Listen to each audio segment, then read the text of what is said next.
Thank you for joining in. How are you?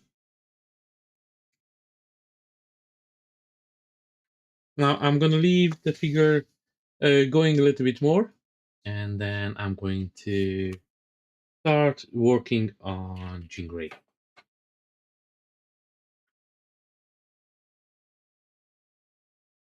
How are you, Jerry? How it's your day? I hope you had an easy work today.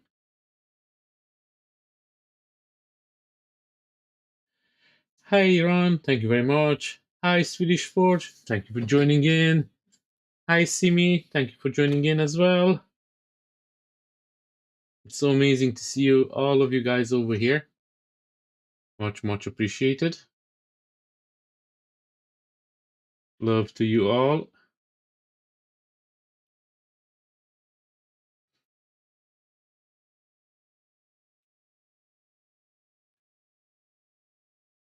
Enjoy your lunch, Jerry.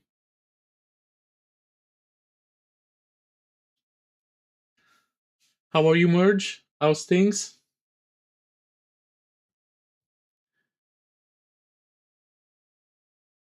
Thank you very much. Much appreciated. Uh, yeah, in the same time, I'm trying to work on the next project. So getting everything ready to print and all those things. And yeah, guys, hit that smash button. That's much appreciated.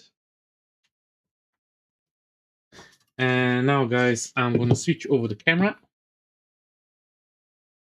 and I will have to get the phone away from the figure. So I hope everybody got a chance to see it. And here we go. So just give me a second.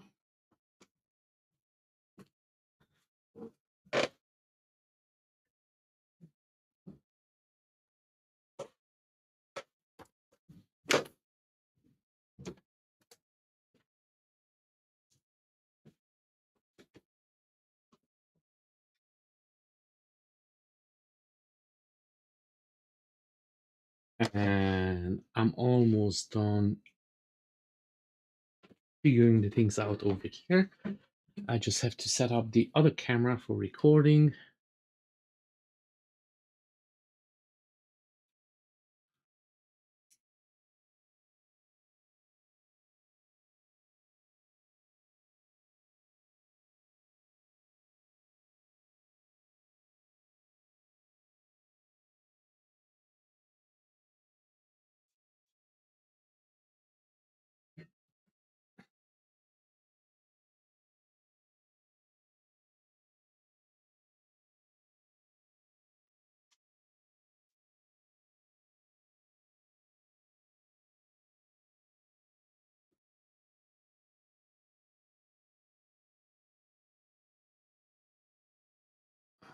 Now, just a second, guys. I just need to figure something out here.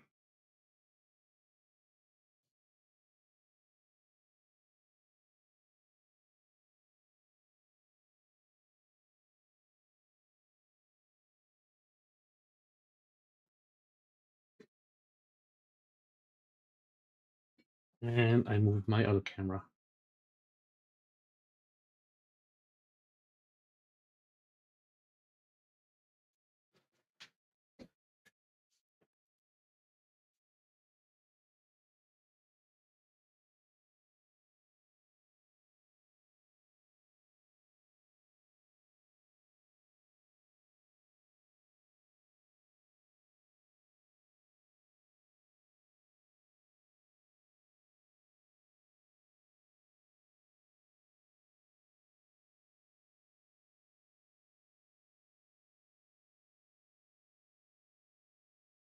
Now, again, as I just mentioned, it will take just a couple of seconds. I forgot to set up the second camera for the recording. When I'm recording here in this room, it just needs a couple of other settings because it's not as much light. And yeah, that will do.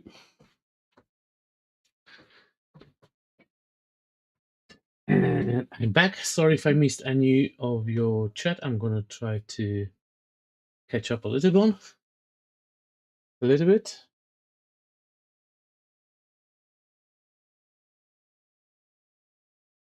Oh, you almost finished with the Spider-Man. That's nice. I can't wait for you to start posting the videos.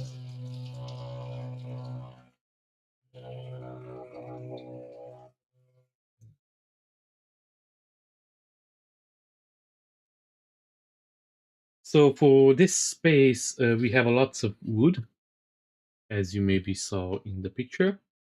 I'm gonna use this mahogany. It's a brown. It's a really cool paint. Now I'm not sure how it's going to be on a black primer. I never used it on a black primer, but I figured out this will be a good place to start.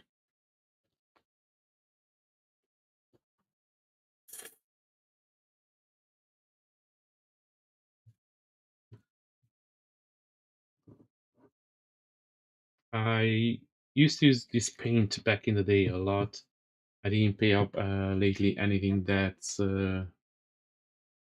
needed to be wood. Oh, actually, I did. I did the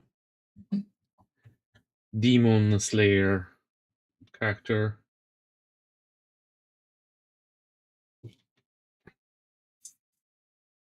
Okay, and let's try with something simple and see how it goes. Let me turn on the air purifier as well.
Hi, Psyo, how are you?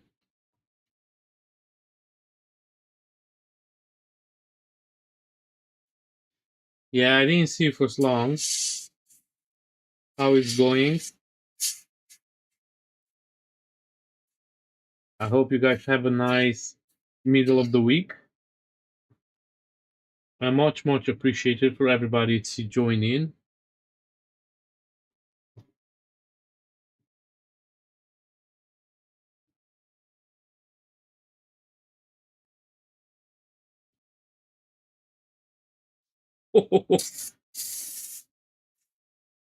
That sounds huge. Yeah, I did build a bigger spray boot for the same reason, but I didn't do anything like a life size figure so far. So I hope I never come across that problem that you have now, Swedish Forge, because that's a huge piece.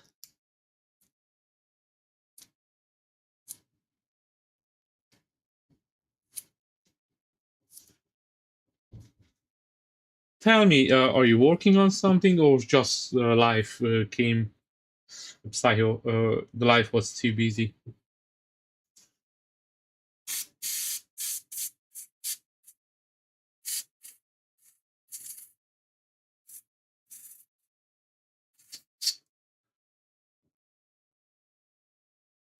So definitely, this paint goes better with a brighter primer. I have to say that. So the black primer does it do justice to it. So if you decide to use this one, definitely use it with a white primer. I will tell you straight up now, it does apply differently on a white primer as it does on the black. But I wanted to do it a little bit darker anyway, so I don't mind that.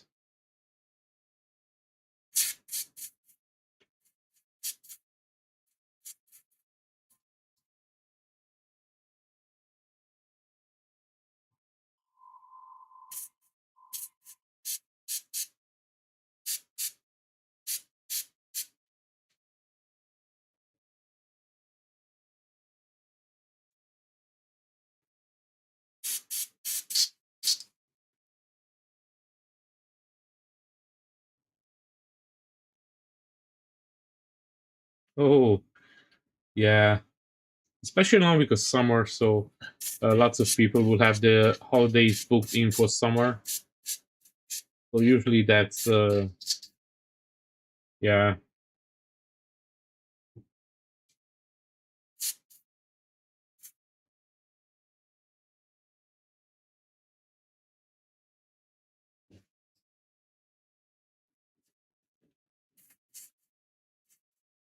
So what I'm gonna do now, I'm just gonna paint up all the wood pieces. And then on this, I will have to do lots of shading and highlighting.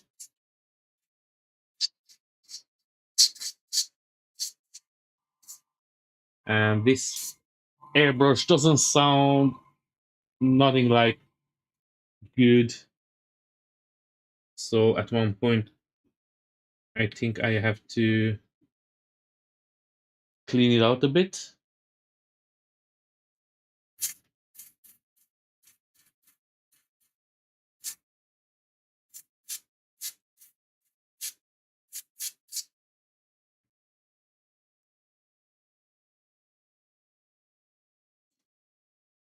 How are you, Ron?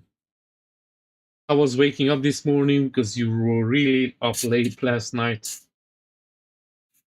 For me, it was in the morning, but for you, it was really, really late.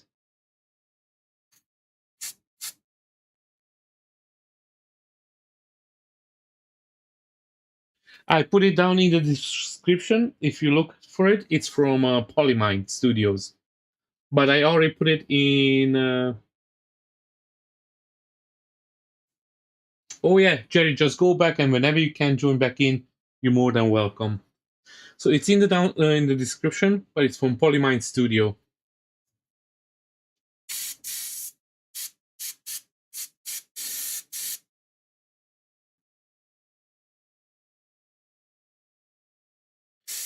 Oh, you're getting sick.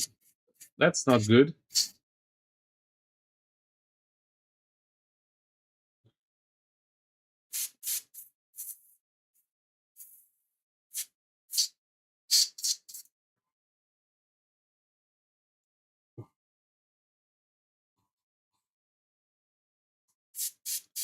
Yeah, so probably got it from her.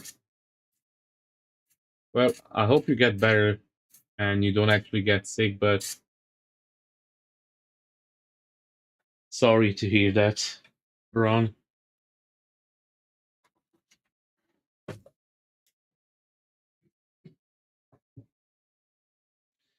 So I'm gonna line these ones up here really nicely and hope. Ah, knew it.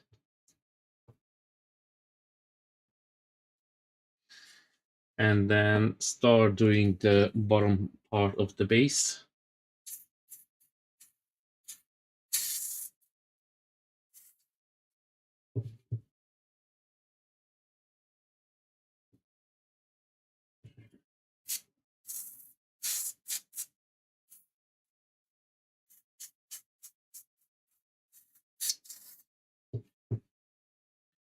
I don't like how this airbrush sounds at all.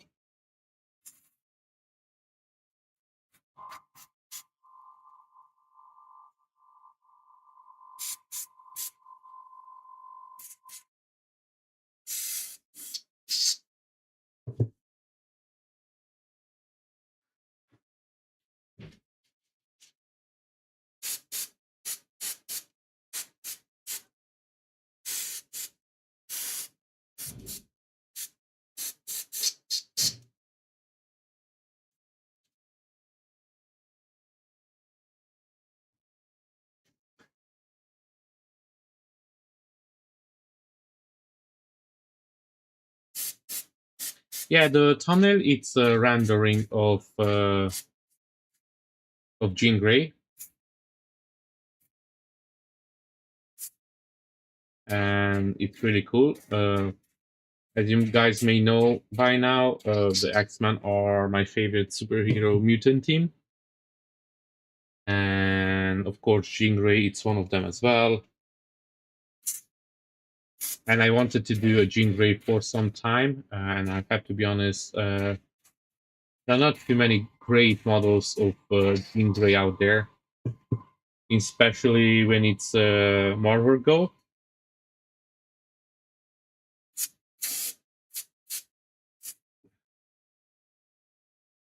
So when I saw this model, I really, really liked it. So I was like, yes,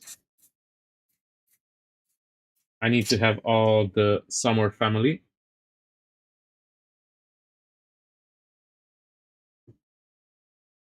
Uh, I have Havoc as well, but it's not as great. I don't like how it came out. And I've actually posted a video of him. Maybe one day I will. I'm not sure about it. But now I will just need a Gabrielle Summers. There are a couple of out there, but they're not that great as well. And I need a Hope Summers, and I will have most of the family at that point.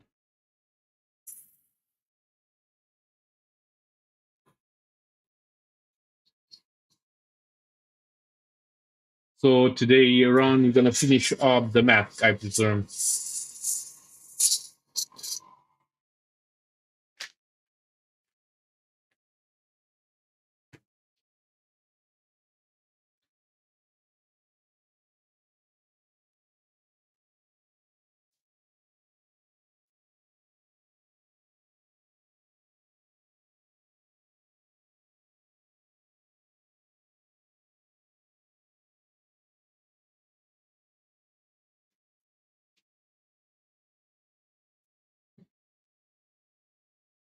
So, yes, the hair dryer. I'm gonna grab the hair dryer really, really quick and just dry up the base.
Okay, guys, this brown is a little bit too dark for me like this. So let me see how much of the paint I have. I should have another bottle. And if I have another bottle, I'm going to apply a white primer over. And then, but I'm not sure if I have a second bottle. I know I used to have one, but I already maybe used it up. So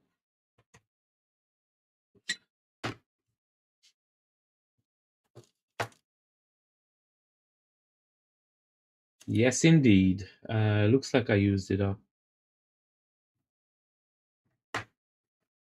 Hmm. And in this one, I don't have too much to reapply the color.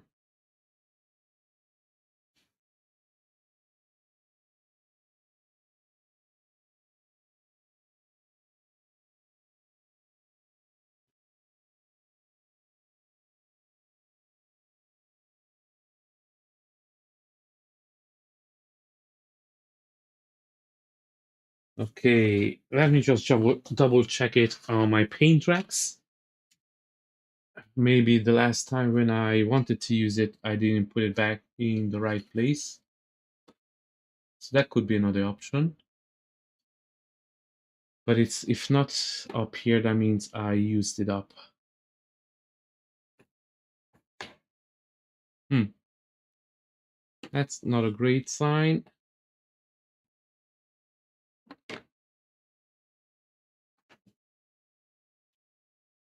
Yeah, it looks like that's the only bottle I have.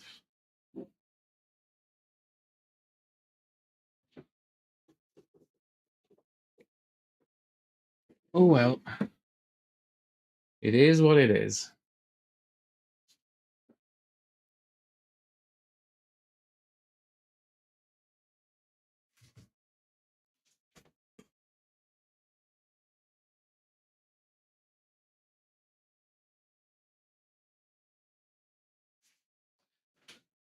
Okay, let's continue.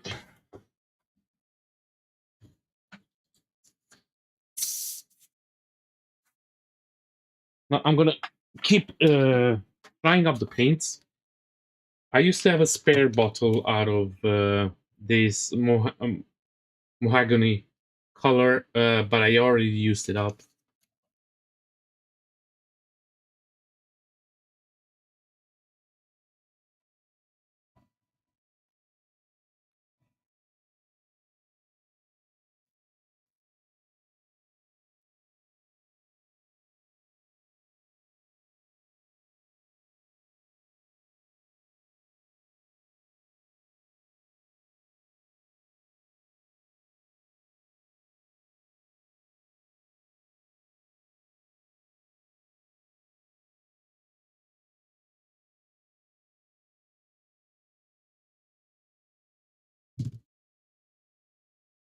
Okay, this is not tacky anymore, so I have to do the handle as well.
Okay, and what I have to do now, I have to do the top part over here of the. I actually don't even know what these things are called.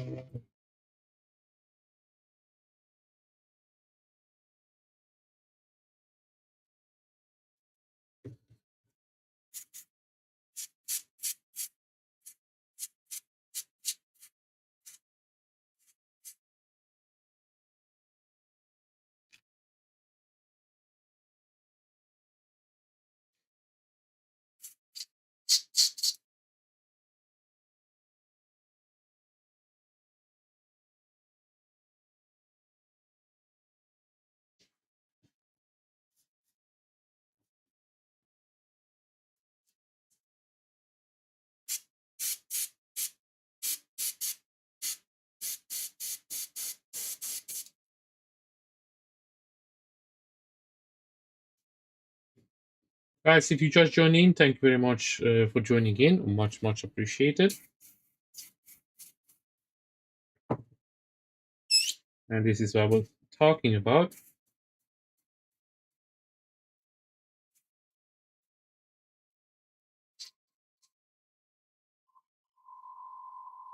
That's it. We are done with the airbrush, so I'm gonna clean it as seen.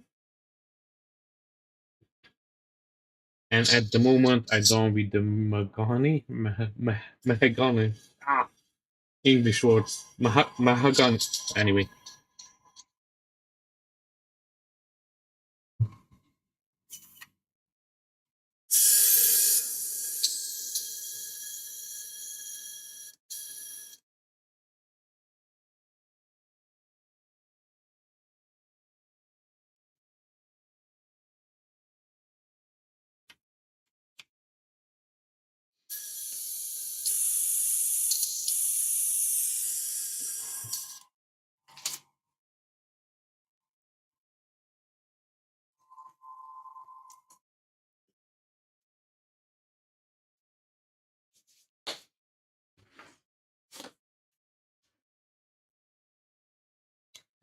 And now I'm gonna try a little bit more the bottom base.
Okay, and now I'm going to start painting up the rocks. I'm going to do that by hand, so actually I'm going to take one of these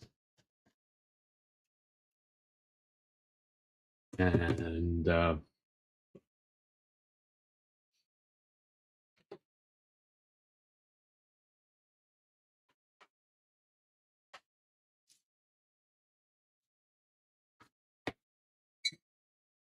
I did put it back in the place. So I'm just going to grab my rock gray.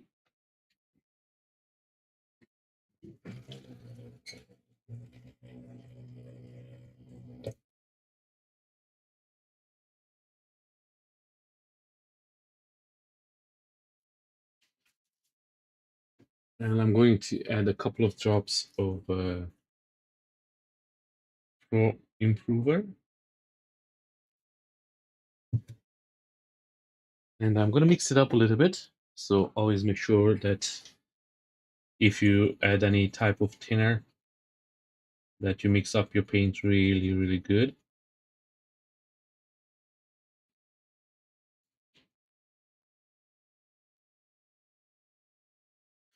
And now we'll need a big brush. A bigger brush, I mean.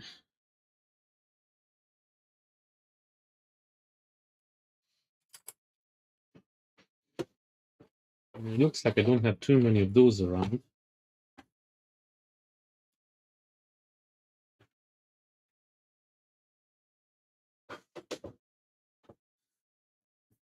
Now, and let's get painting some rocks for now.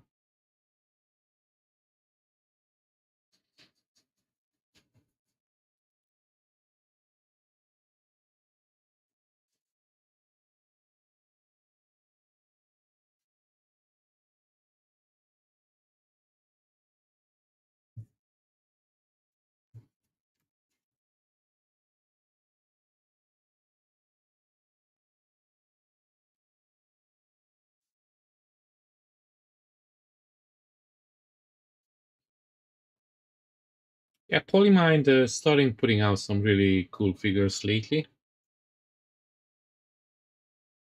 And they have in the Val Compact, they have the whole Sinister Six from Spider-Man. So if you're a Spider-Man fan, that's almost like a must-have. And that would be like a 6 months project. So if anyone interested.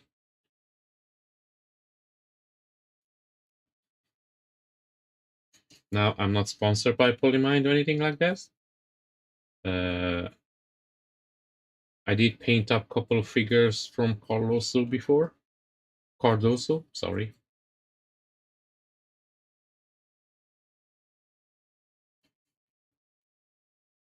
But that was before I start making YouTube videos and filming videos of my work.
Now what I'm doing, I'm just applying the gray color over the rocks everywhere, so I don't mind to put it perfectly or anything like that. This is just to cover up the paint as quick as possible.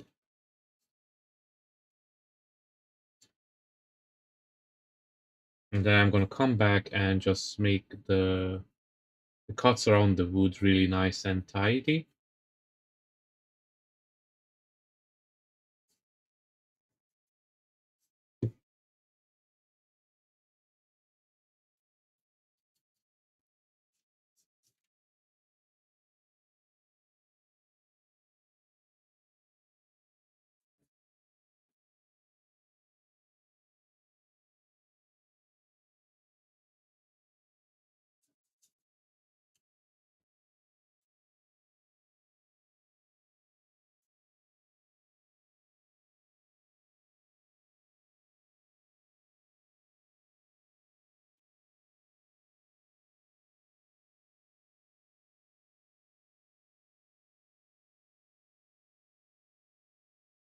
Now on this one, I'm gonna come back with some washes as well. So if I miss a small spot, that doesn't really matter because it's gonna be dark anyway.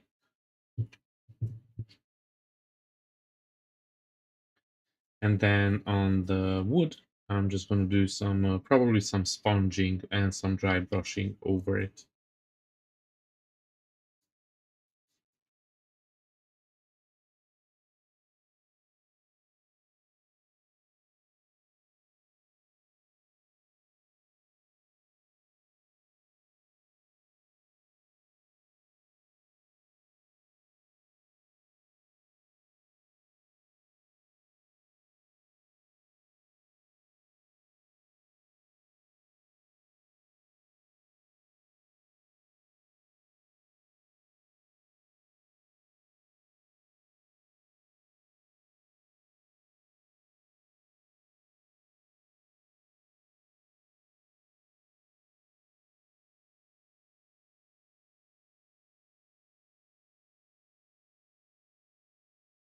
Welcome back, Jerry.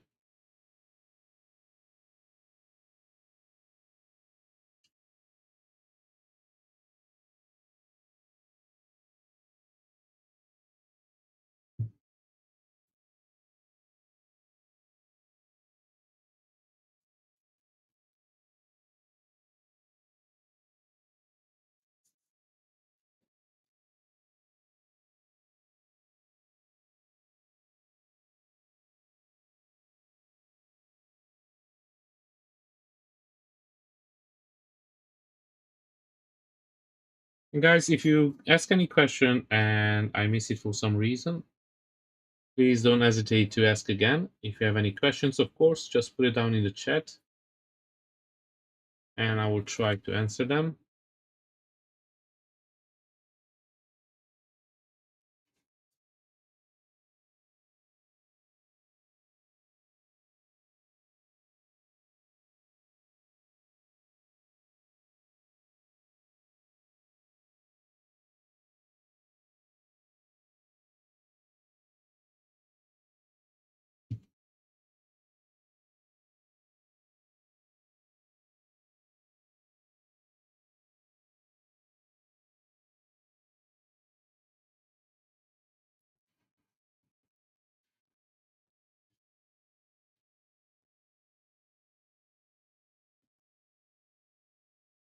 Oh, so the light's not arriving till Friday. That kind of sucks. But you can finish the paint work till then, right?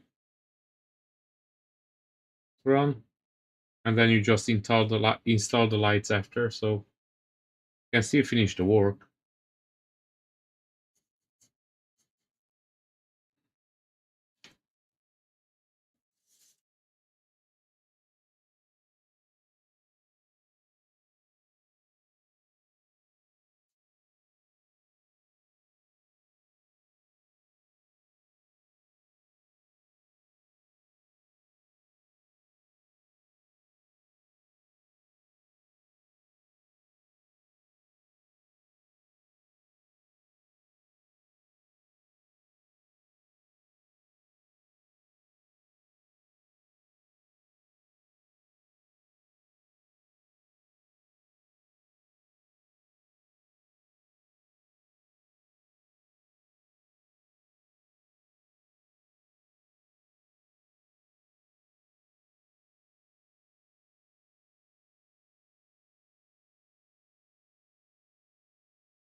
Okay, so that means it's ready. So it's just if you painted it off camera. So what are you gonna stream today then, Ron? If you're streaming, if you don't mind me asking.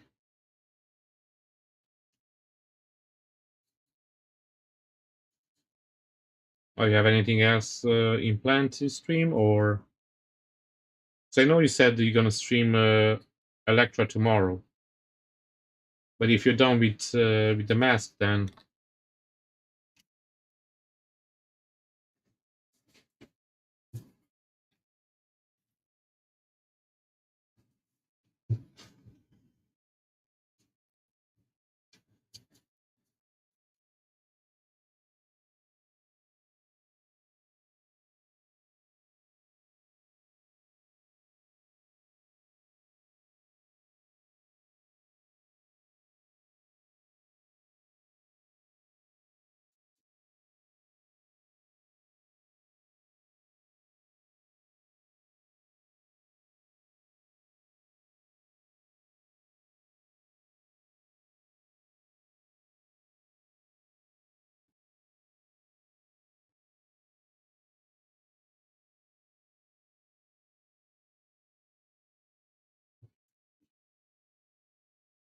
okay. So you're not gonna stream. That means okay. It's okay to take a break now and then.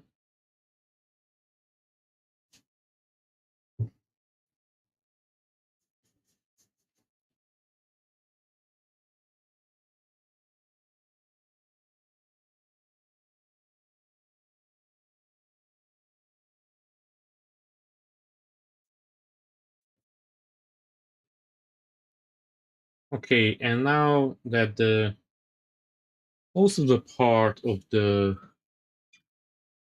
gray is done, I'm gonna dry it a little bit with the hair dryer, and then I'm just gonna clean it up.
Okay, and now I'm going to take a smaller paintbrush and just go and tidy up next to the wood part, so it's nice and tidy.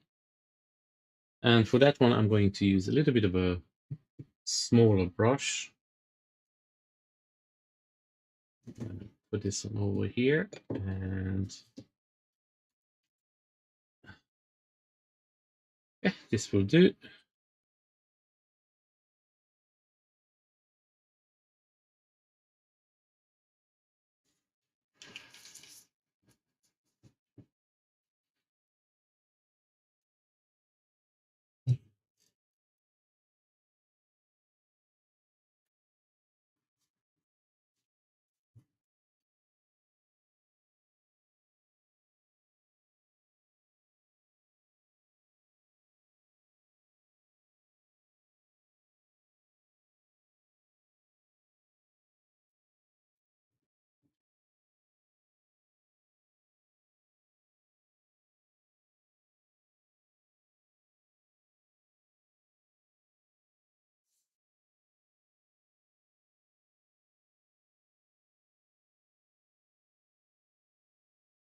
And now what I'm trying to do over here with the smaller brush, just to go and tidy up as much as possible closer to the wood, but not to paint over, of course. And any of the spots that I missed before with the bigger brush,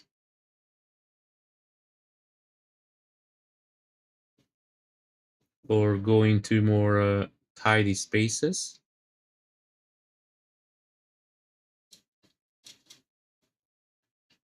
Now, the whole idea with the big brush was to apply as much paint as and faster as possible, so we don't waste too much time.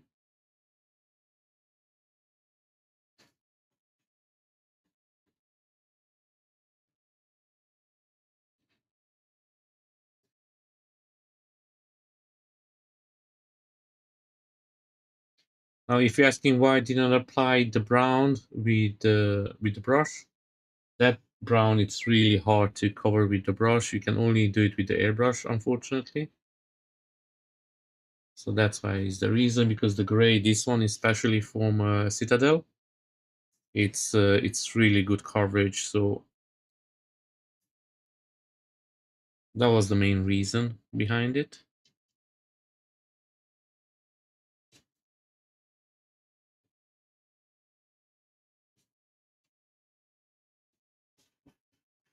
Actually, certain places I have to use the big brush, just makes more sense.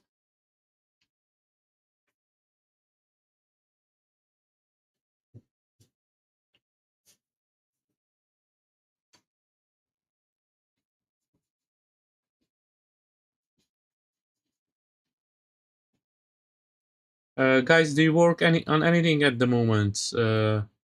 Any statues or any other hobbies that you have? I know Psycho, it's on a drill, so he cannot bring his work over there, which I'm pretty sure he would love to. Or maybe not.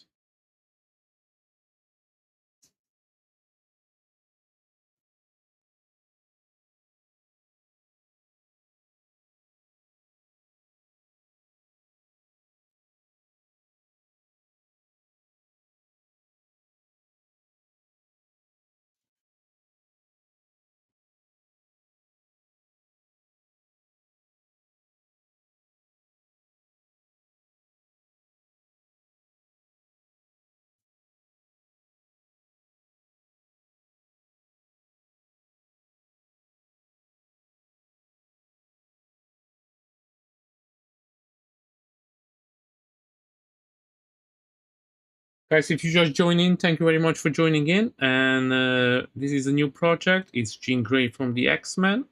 And the statue, if you're interested, is from Polymine Studio. And that's from Cardoso. Maybe you came across his work. He's doing some pretty cool live streams as well about his projects. on the YouTubes.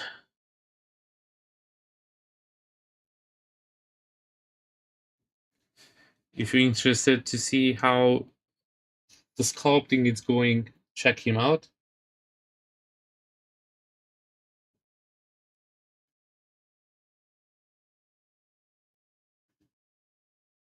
Oh, nice. Looks like you have a couple of projects going, Psycho.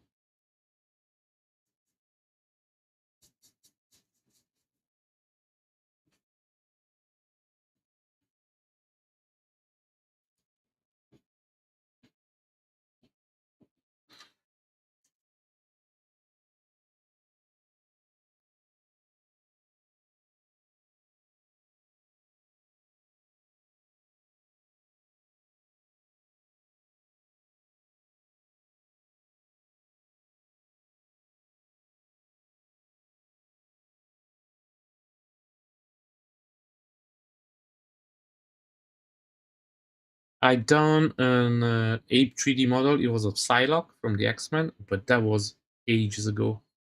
I can't even remember when I worked anything from Ape 3D. I'm always trying to do as much as possible statues from different creators, just to show them off the work a little bit.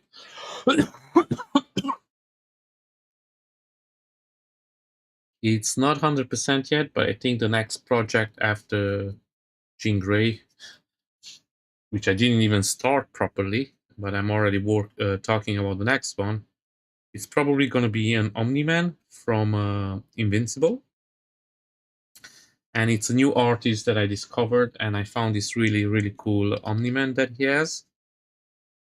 So I reached out to him to do a collaboration, and he agreed to it. So if you like the Invincible universe and you like Omni-Man, stay tuned for that, because that's going to come after this one, probably.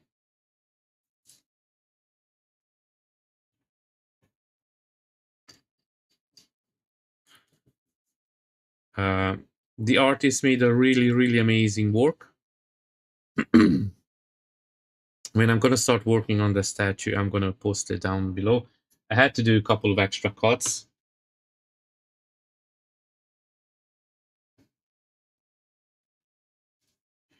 The art is really, really great, but he was saying as well, he was a little bit short on time to do the delivery, and then he rushed a little bit.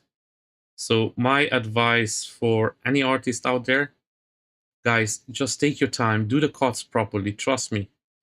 I give up so many models to paint because they had really, really bad cuts, and then I kind of had to learn how to do my own cuts so I can paint up some of the models. I can print them out, because some of the artists, like, they're really good at modeling, but they're not that good at cutting, I will say, or they just don't have the time and then they rush it, which I think is just kind of gives a negative look on the model, because if you cannot print it correctly, and then when you have to work on it, to when you assemble it to work on it, and then it's going to look really bad because of the cuts, yeah, that's just horrible. If you spend so many times, months sometimes, to make a model, and then you try to finish it up in 2 days, and then you skip the proper process of cutting, it just looks bad on your model. So my advice will be, if any of you sculptors out there, make sure that you do proper cuts. And sometimes it's nice to include a full assemble model in your STL files. I think, I don't know, I prefer to have like a full assemble model than not to have one. I'm scaling up my models left and right, so it's easier to scale it up the right size that you want if you have a fully assembled model. Maybe just be cut off the base. So I know lots of artists and Patreon guys, they are doing it. For example, even Wiki 3D does it, which is really, really good from them. And there are a couple more guys out there, they do it. And I always try to say, to if I get the chance to talk to a modeler, to an artist that to include one of the files to be like a full assembled piece.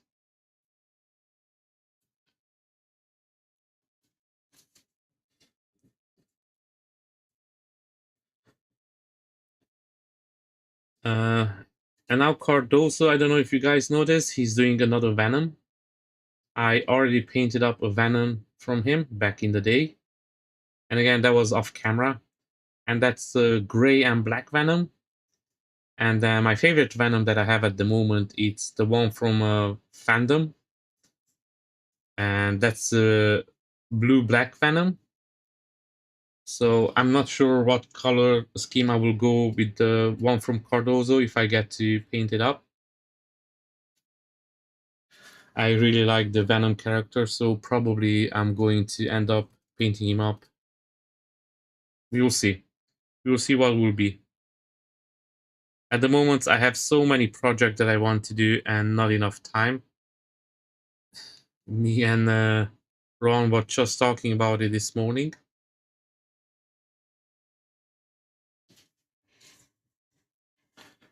Unfortunately, all these figures, they take a lot of time.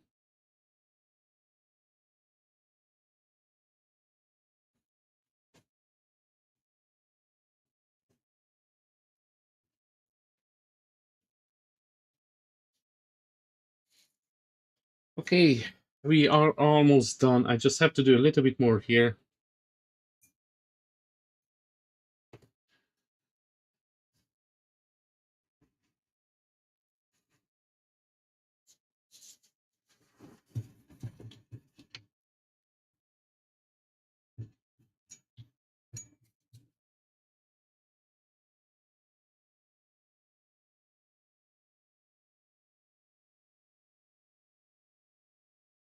Now, I always like to paint up my models properly to make sure that all of the parts are painted even if you cannot see them. And I hope everybody does that in a way.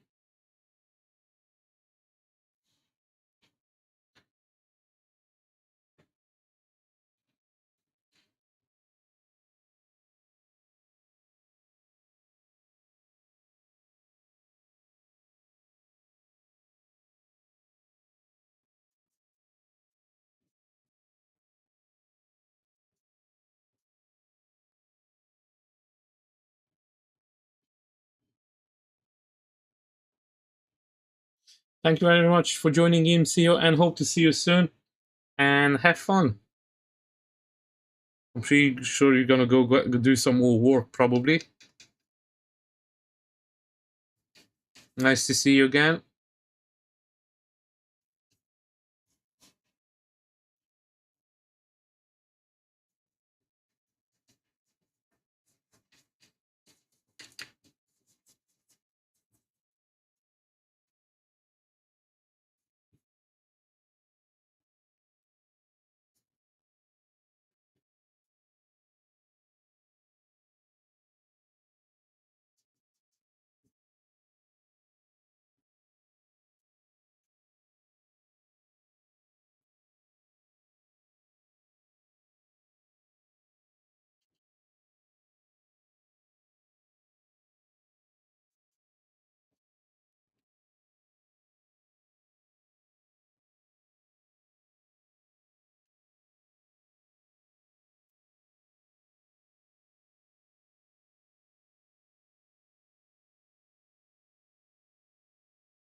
Now we are closing up to finish this one up, and then I'm going to dry it.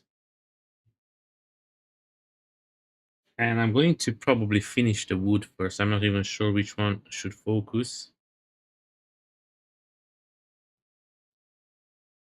To focus on the rocks to finish it first or on the wood, we will see.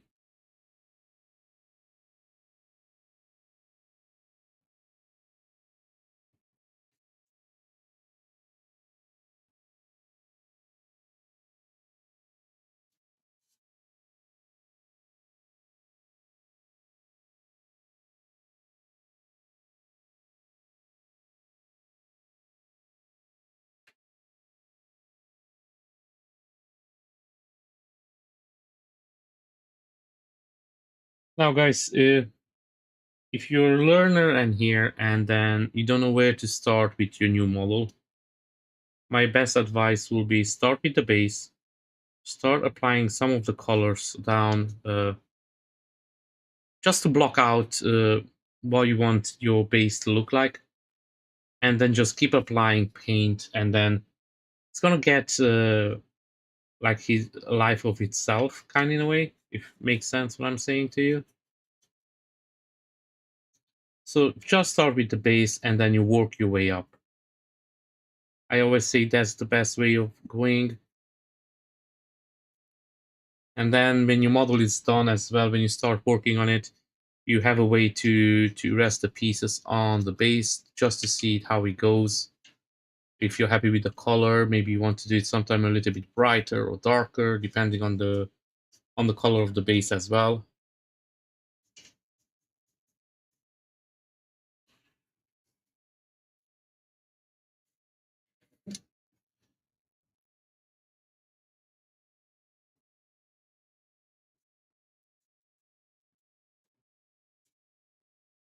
And guys, make sure to hit that like button. It does help the channel out a lot. And I'm trying to grow my channel, and maybe one day I could make a living out of it. That would be ideal. And you can help a lot by just simply liking it and share it with your friends and family. Leave a comment as well if you want.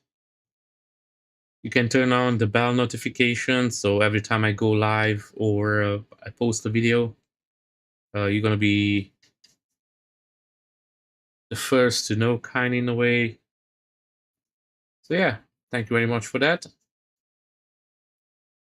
And on that note, if you like what I'm doing here, there are a couple more small artists out there that they doing some amazing work and they don't get enough praise. And one of those artists is the 3D painter, and usually he's streaming every day. At the moment, it's working on a cool mask, so make sure you check out his channel as well. And the next project, it's Electra. And as far as I know, the mask is almost all done anyway. So remember the 3D painter. Then we have one Grumpy Wet, who is at the moment finish up his boot, and he's working on a Batman statue. And it's a really, really huge and cool Batman. And he's gonna start posting videos really, really soon as well. So make sure to check out his channel. Then we have the Bean 3D. I hope Bean is it's okay. I didn't see him for the last 2 days now, I think. And he's working on a Bumblebee from Transformers, and it's one from the Z Studio, and it's a huge, huge piece. Go check out his channel as well. And then we have Painstream. He's working on a Street Fighter character. And who else? We have the old painter man, Chris. He's new to the community, and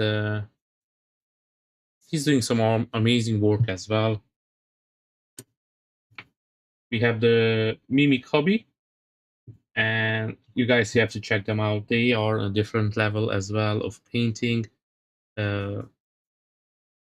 He just done a paint for the Tanuki contest, and he worked 2 weeks. Each day worked around 11 hours on the statue, and he didn't qualify it, unfortunately. I don't know how that happened, because when you look at that model, it's a really, really complex paint, and it's actually a really cool model.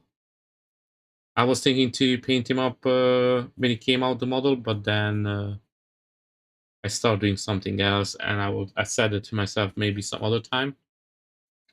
But anyway, he didn't qualify, but the guy knows how to paint, so I have to say that. And that's one of the reasons I never gonna sign up for any of the contests, because it's a bit weird, all that I'm gonna say about it.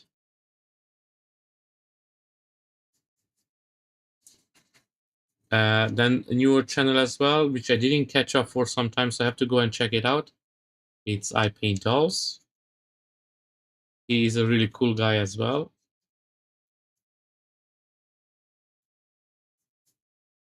So yeah, guys, make sure you check them out.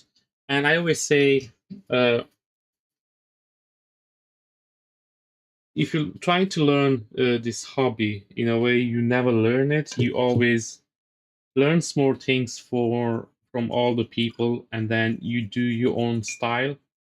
You cannot just go and learn everything from one person, because I'm pretty sure it's somebody else out there that does something better that you never knew about.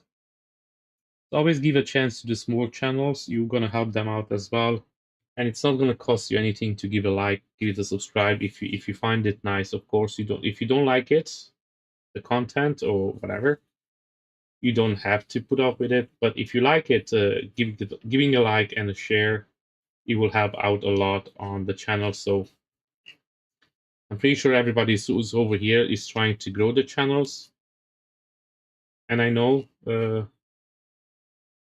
sometimes we forget to hit that like button, but that's why here we remember. Oh, I didn't forget you, Swedish Forge. It's just the list is so long. And yes, guys, Swedish Forge over here, he's doing a live Spider-Man, and it's really, really dope. I can't wait to see him painted it up.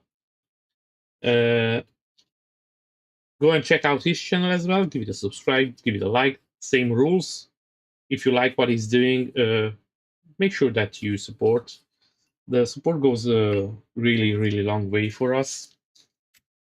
And I'm gonna start rumbling about that.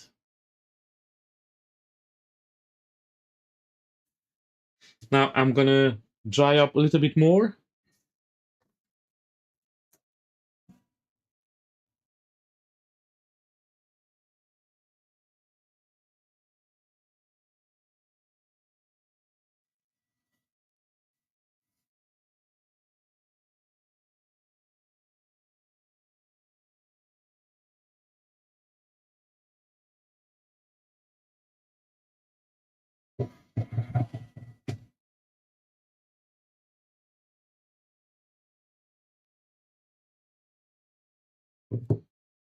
So now this is the first layer of the base. This base actually has 3 layers. So this will be the second layer, but on this one I'm still working. I'm still doing some cleaning off behind this screen, and I have to close up a couple of holes that I have to make for the drainage. And this is gonna come over here. And then we have the translucent resin on the top. So this is how the base, kind of the height of the base is going to be.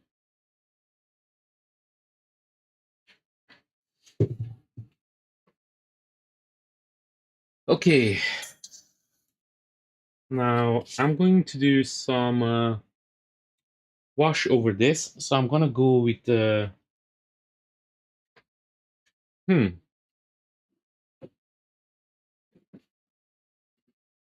Let's see what wash I want to do on this one.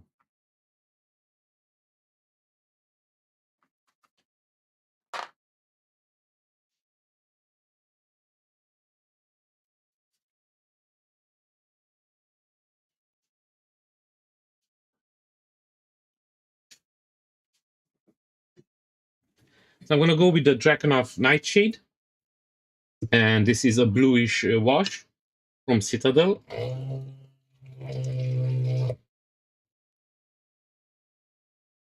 Oh, hey Marius, how are you?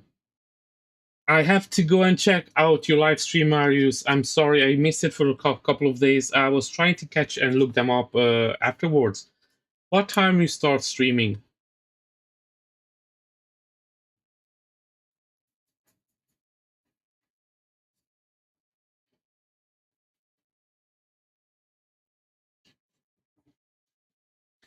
Guys, Marius over here. He's doing some streaming. He's mostly video games at the moment, but he's painting up statues as well. He's new to the hobby, but he started doing some amazing work. You can find his work on Instagram. I was keep saying that I'm going to check out his stream, but I never made it. So today, hopefully, I'm going to make it.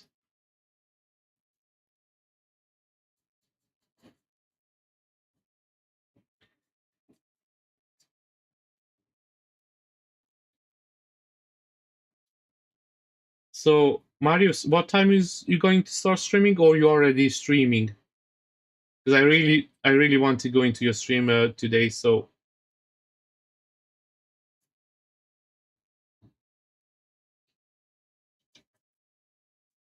I was keep saying it for the last couple of days that I have to make sure that to, but it's always something to do.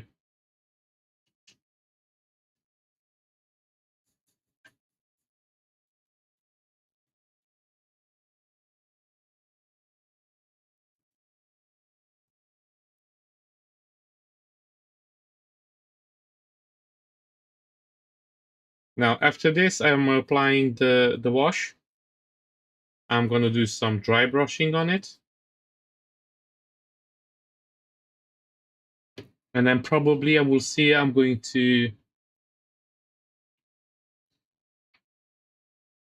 do some more wash on top of that.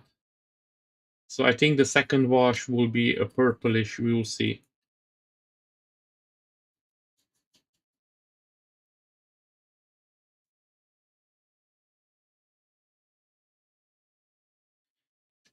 You're streaming long hours as well, Marius. I noticed like you're streaming around 4 hours.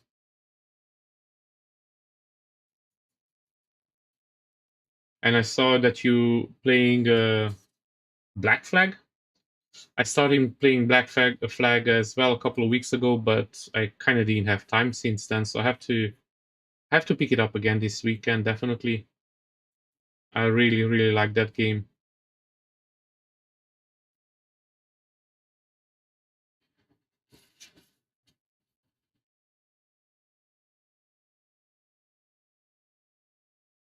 Uh okay, tomorrow. Okay, I catch in today with you tomorrow, and that 8 o'clock will be tomorrow. Will be Romanian time, right?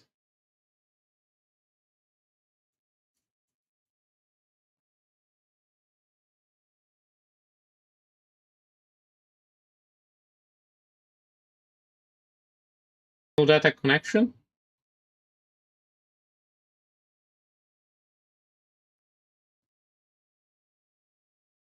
OBS Studio crashed for a second, but we are back on. Sorry for that. It looks like this is the second time now OBS Studio crashes.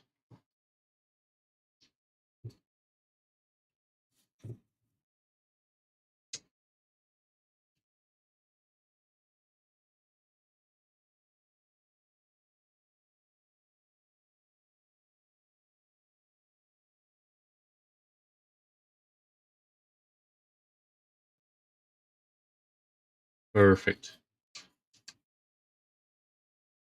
Marius painted up recently Geralt from The Witcher. I don't know if you guys played the game. The Witcher, it's an amazing RPG. It's more on the action side, but it's still amazing game.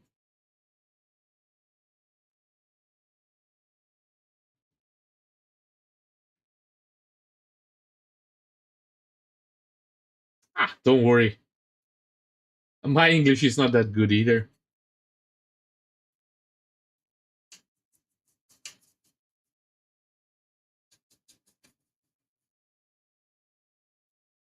Look, as long as you try, all that matters.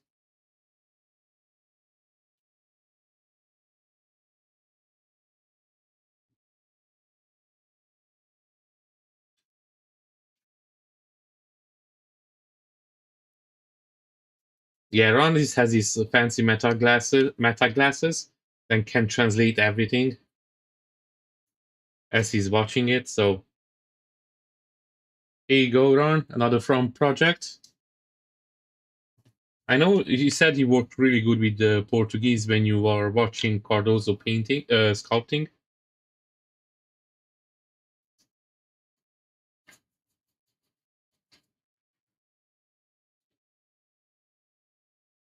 Ron, by the way, do you know how many languages can you translate? All of them, or it has a like a language pack that you have to install or something, or it automatically does it for you?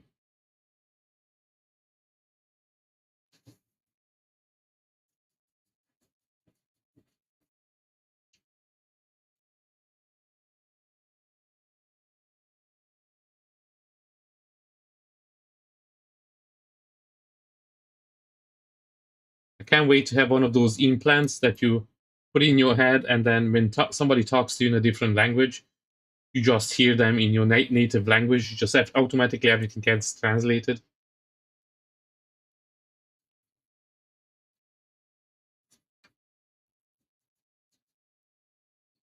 I always loved Deus Ex. If you guys familiar with the video game, I always like cyberpunk and all that stuff. So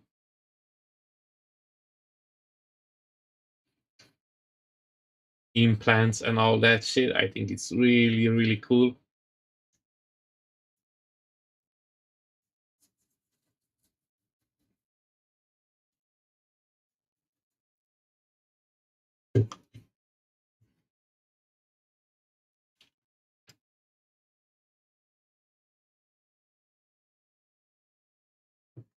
And no, this is not from Tanuki. I put it in the description. If you check it out, Marius, it's from Polymine Studios, and it's really really cool. Uh, Tanuki Studio made the Wolverine X-Men this month. I think I'm going to skip on that one for now. I really want to paint up a yellow Wolverine because I don't have one. I only have a brown Wolverine. Uh, I have a different plan for the next statue. I wanted to do the Wolverine, to be honest with you. That was the plan. But then I changed it out. Probably is going to be an Omni-Man. Again, not 100% which one is next, but probably it's Omni-Man from Invincible.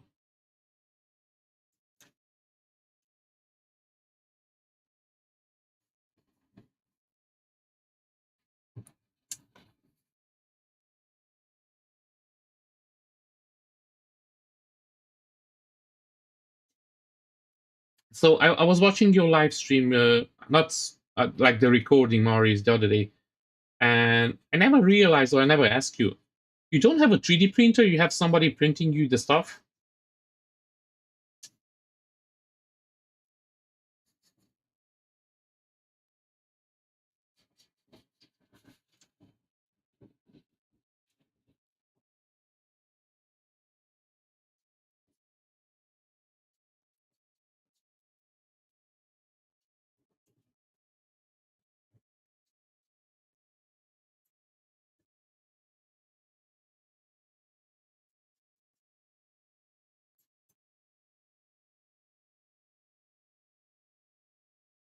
And guys, if you just join in, thank you very much for joining. Much appreciated. Make sure you share it with your friends and family. Every little thing helps, even a like. So make sure that you hit that like button.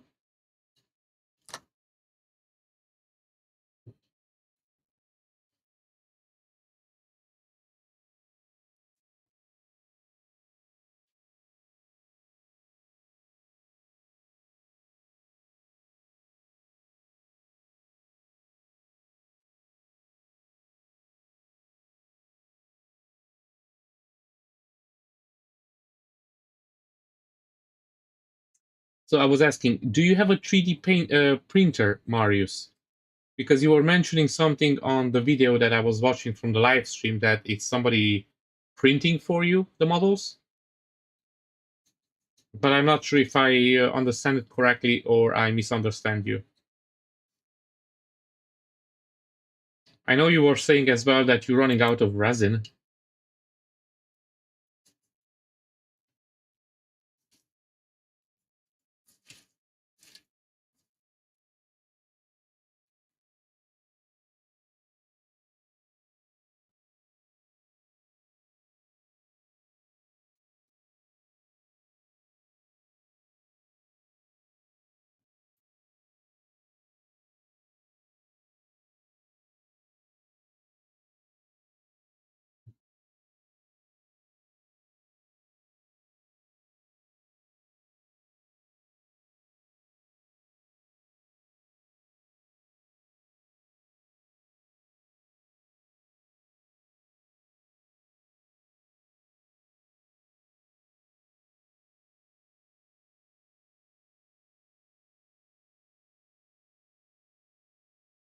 Yeah, that's the smaller one. They're pretty cool, but they are the smaller printer. Yeah, so those would be mostly for I would say miniatures because it's a small format printer. Just Marius, don't forget when you upgrade, everything will double. So you will need more space, more resin, more everything. I just did upgrade mine and I didn't realize how much space a bigger printer needs for everything, cleaning, everything, and then how much more resin you need. Because the bigger the vat is, more resin will fill in. So you have to kind of take in consideration that if you need a liter for just the print, then you have to put a little bit more in for the wastage that gets stuck in the print, doesn't come out from the drainage properly, and then you always want to have a little bit extra in your tank, so it's not when it's about to finish the print, it doesn't run out of it. So when you go bigger, you have to take lots of things in consideration on that one. And I'm gonna be honest with you, I jumped in. I didn't even think about that. It was a quick decision, and I still love it. My Max, it's amazing. But then I realized how many things you have to think about before you upgrade to a bigger printer. Because the biggest problem is a bigger space.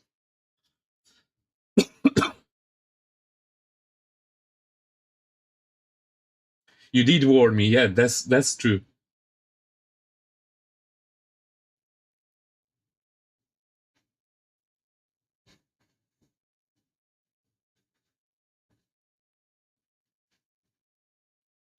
Yeah, you see, Yo Jared, it's big. Don't get me wrong. That's I think it's almost 1/4 scale. On the Max, I will print that in just the statue itself in one go, and then the base, or if it has translucent resin. That was my problem as well, and I have a mid-size printer, the old printer, and I had to do like 6 or 7 prints sometime to finish a model, and it was just annoying because I was wasting more resin on the prints as well, and then my screen started to burn out because I had that printer for so long. It was an amazing printer. Is the Lego Saturn S3? No, a Lego Saturn 3 Ultra. Sorry, there are so many of them that I keep forgetting sometimes.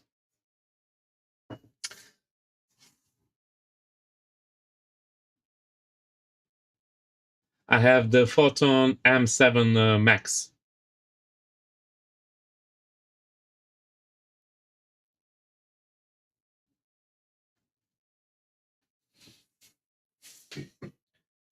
But that one, it's a huge printer. Ron has the Photo M7 Pro and the M7 Max.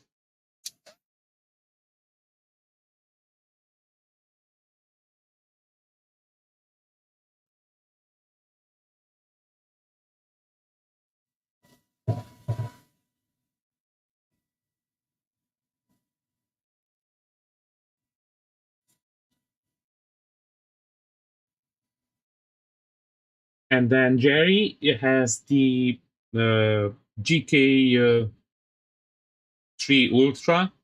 Now, those are a different class of resin printers, but they're more expensive as well. But they are really, really good printers.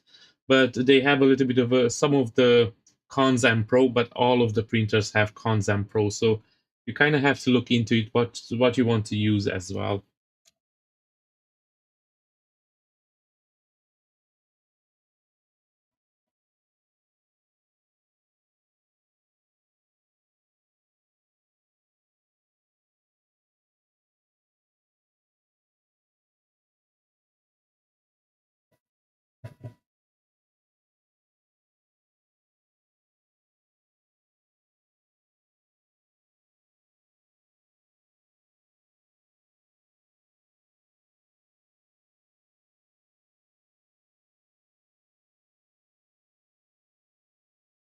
Yeah, and by the way, Marius, I think at this point you should go with the P1 or the P1 Max if you get anything from Anycubic. I know they're a little bit more expensive than the M7, but I think the upgrades you get with them, it's a little bit better, so it's a little bit more worth it for the long term.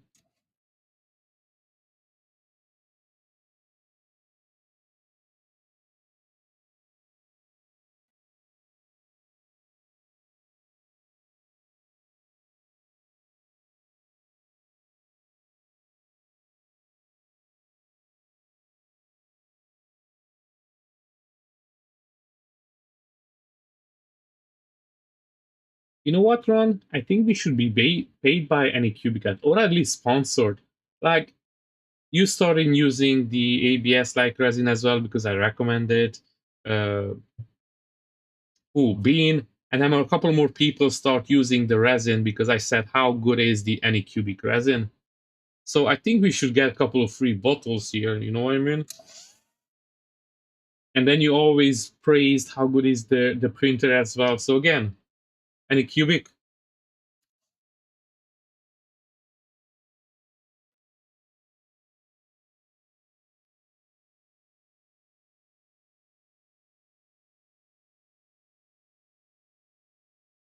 Oh yes, and Marius, tomorrow I'm gonna make sure. I don't know at one point when I'm gonna join in, but I'm gonna make sure that I'm gonna join in and check out your live stream. So I hope to see you there. Lego Saturn 4 Ultra 60K. Uh, there are good printers, yes, but they are mid-sized printers. And I have the Lego 3 Ultra, which is the height of the build volume. It's bigger than the Saturn 4 Ultra 60K. They're good printers, I will say that. But what I don't like about the Saturn 4 Ultra 16K, the print volume for the height, it's a little bit smaller. So you're gonna lose on the height. That's the only problem. Night, Marius. Have fun.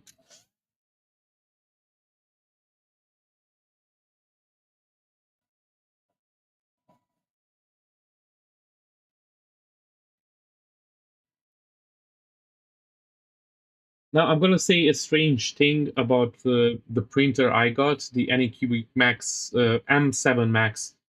I went mostly for it because of the height, not even the size of the build plate. It's wider and deeper, of course. That's always good. But I mostly went for the height. No, so the Saturn 3 plate is the same size as the Saturn 4 Ultra 60K plate. They have the same size. They are mid-size printers, and they are all kind of the same. But the 3 Saturn 3 Ultra, the height of the print it's bigger. It's by just a couple of centimeters. I know it's not a big deal, but it is when you actually print. So the difference between them, I think there are 6 centimeters. So that would be this much. And those, when you print something large, it does matter a lot. I think the height matters more than the depth and the width of the plate. Again, depends on what you're printing.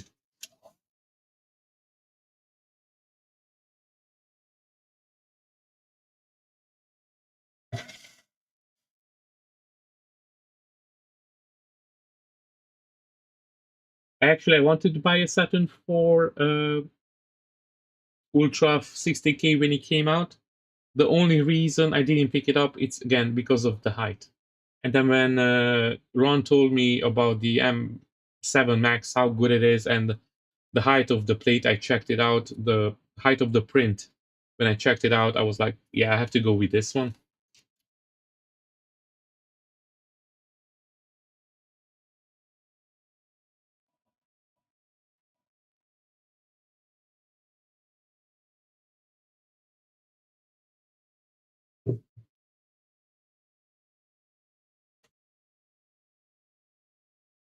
Yeah, if you want, I will say depends on your budget.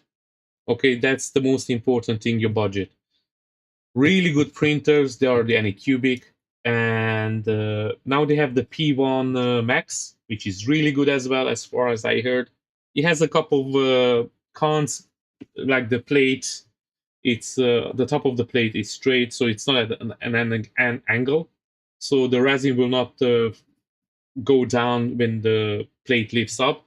So that's a con. So the resin actually will stay on the top of the plate. So when you take it up, uh, you can spill resin all over the place. So that's not as ideal. But otherwise, the P1 it's way better. And if you have really money and you want to buy a good printer and you don't mind the cons on the GK3 Ultra, they're really good printers, but they are a bit expensive. So if you have the money to spend, then I will say go for the GK. But if you want something really good and works really good as well, I will say then go with the Anycubic.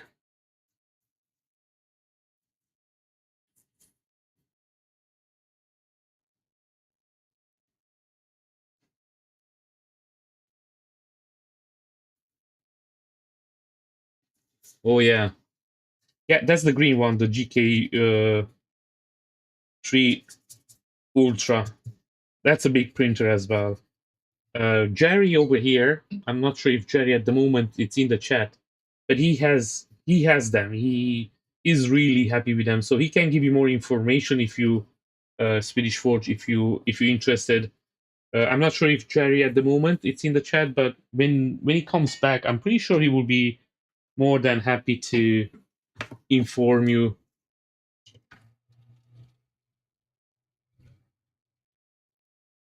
I'm gonna be honest with you. I wanted to buy the GK Ultra, but it was a little bit too expensive this time for me. So I prefer to go with a little bit a cheaper model, but still good enough. And I would say Anycubic for the price difference, it's better than the GK.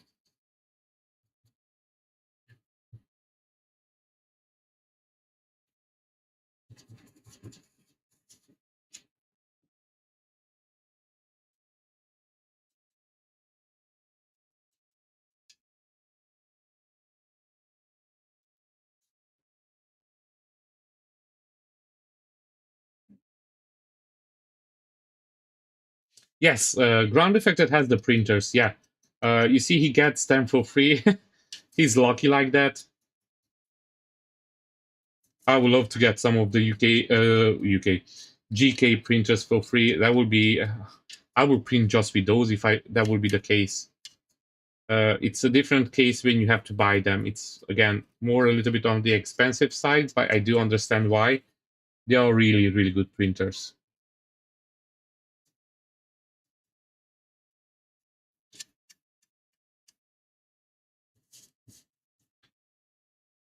Ground affected, it's a little bit lucky on that side. I'm not sure he's going to buy them if he had to pay for them, to be honest. I don't think he's loaded with money because this is his main job, but still he has to provide the food and everything. So,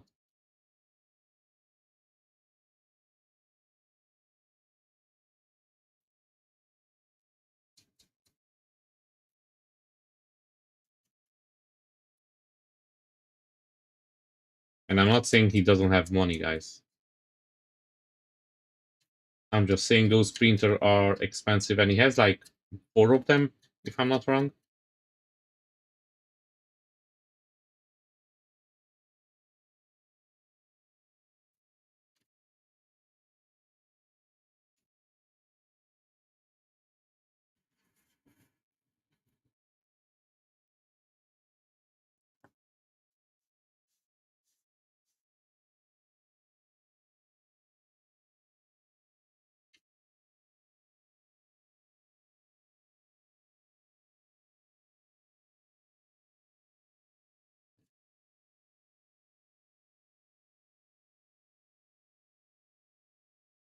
I see, for example, like even ground the fact that back in the days, he tried out some of the printers, and they were like really bad printers, and then even had to send a couple of them back. So depends on the company as well. Sometimes they give you a printer to do. This was back in the day, right? So there were all these new 3D printing company. They will come up, but now you cannot even find them anymore, or maybe they're just for like a Chinese market. And he did try out some of the printers, and I remember he had to send them back afterwards, which is kind of strange a little bit, but depends what the company wants as well, kind of in a way.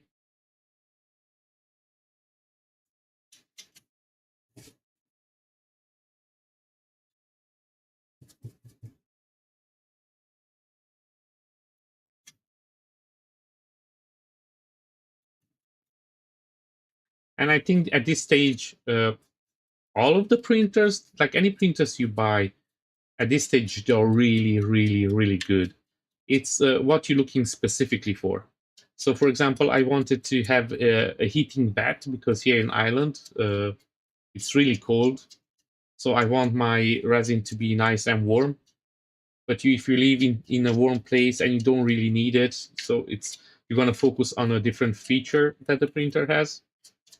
Uh, I will say usually this depends on the place that you live in as well. What you want from a printer.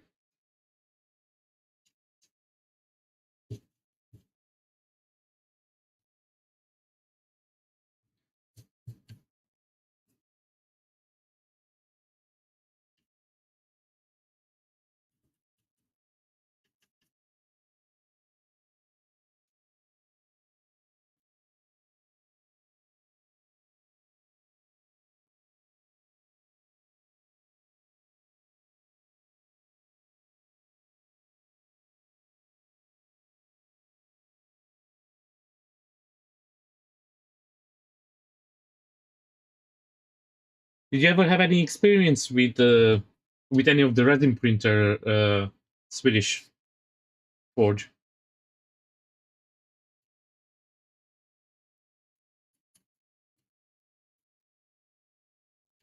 or just with MTM printers?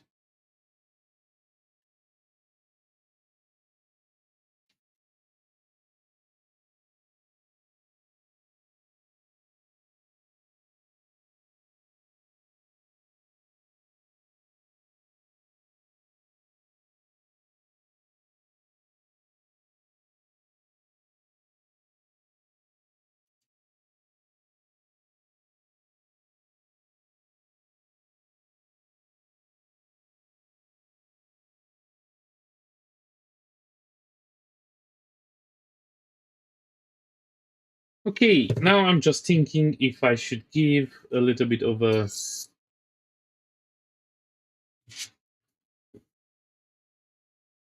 I'm going to do it.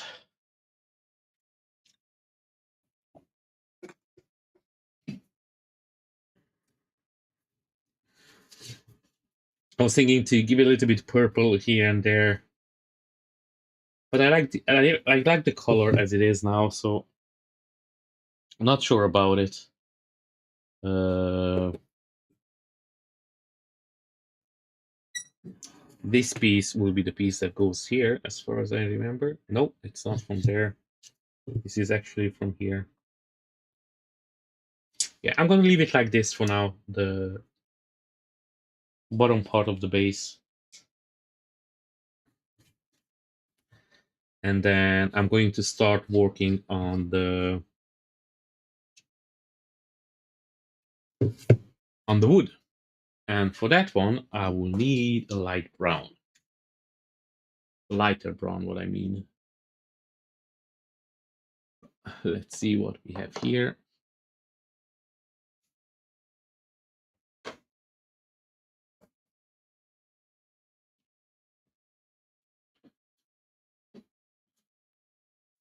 This is too bright.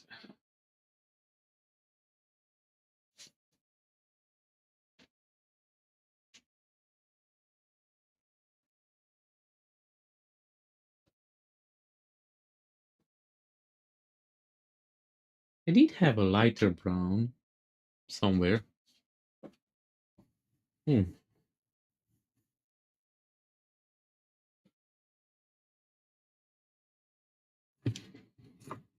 Over here. Found it.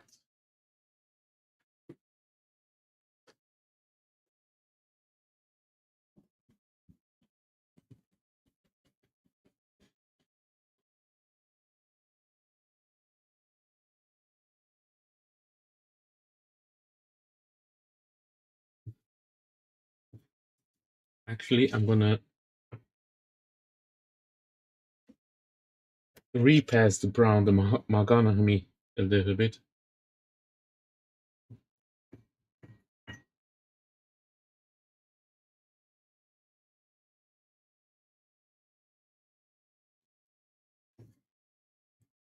Yeah, but is the GK3 Ultra the big one?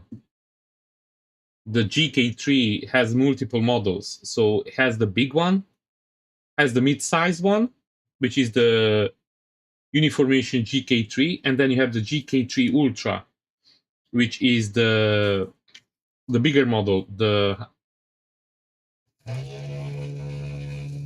I know the smaller ones, they are cheap, but the big one, it's around 900 euro, or even over 1,000 most of the times. Depends when you if you find it like on an offer or anything like that. The cheapest I found, it was, I think, 900 and something.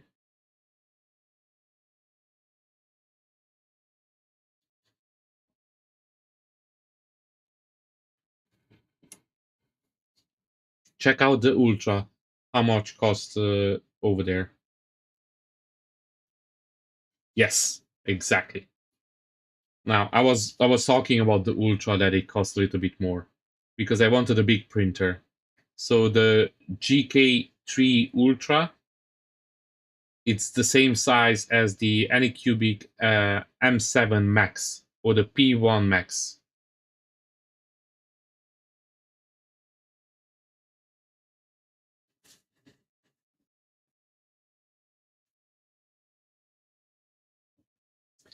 I know all these names. It's so easy to confuse some of them, and they don't make it easy either.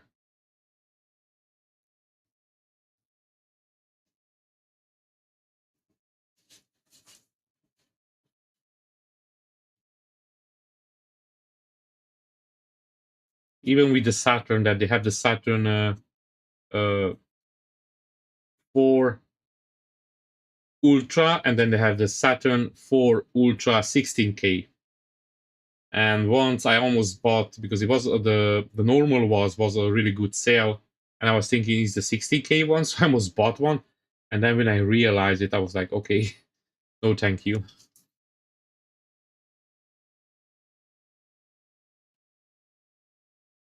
Yeah, a couple of weeks ago, it was 800 euro when it launched.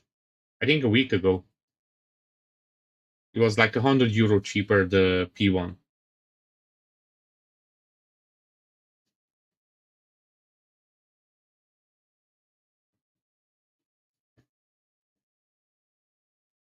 But you see, the M7 Max, mine, I bought it for 600 euro because it was on a sale when I bought it. I will say to try to get to wait when it's a sell, because always the prices go down by a little bit. So if you're not in rush to get a printer now, I would say wait till school starts, because they always have a back to school sale. All of the printers usually have it. So if you're not in the rush, just wait maybe a month, and then you can save sometimes even 300 euro on them. And I'm pretty sure now the M7 Max will be a little bit even more cheaper because the P1 Max came out. Well, it's up to you. You know better what you want and when you want it. So it was just an idea.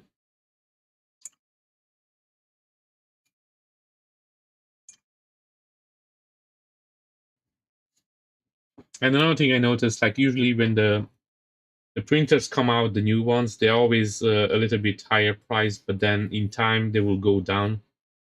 So even now the P1 Max, it's what, 950 euro, let's say, right? In a couple of months it will go down a little bit, so you can get it cheaper. Oh, here you go. By that time, now depends when you're moving. By that time, you're gonna see a definitely gonna see a drop in the price.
And now I'm starting to dry brush a little bit the wood.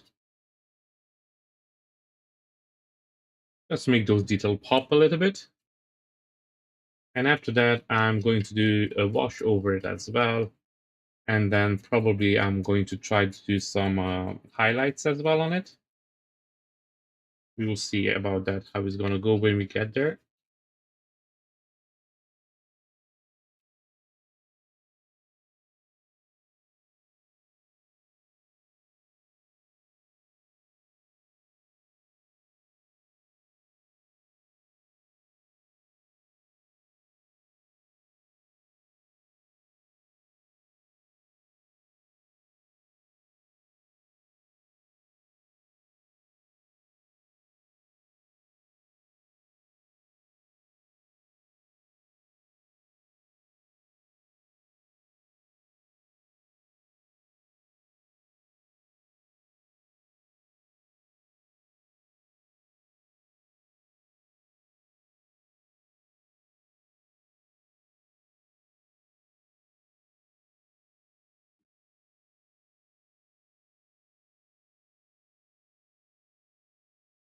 Oh, well, if you get a bigger apartment, 3 rooms and cheaper, then why you didn't move yet? That's my question. That sounds amazing, man. If you pay less rent, that always, maybe you didn't have the option before, but yeah, cheaper rent. Ooh. It's just almost the rent, the cheaper rent will get you the printer for free in if you stay there for a longer time. Instead of paying the rent, you get the printer. That's always good.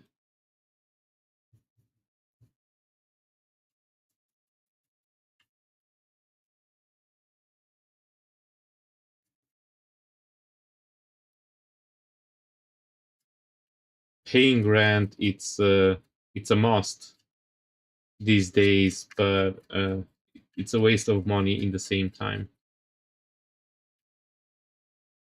Unfortunately, it's harder to get to own your own house, and sometimes people got even discouraged to even try. Banks makes it really difficult sometimes to get a loan. I don't know how it's there, but over here in Ireland, yeah,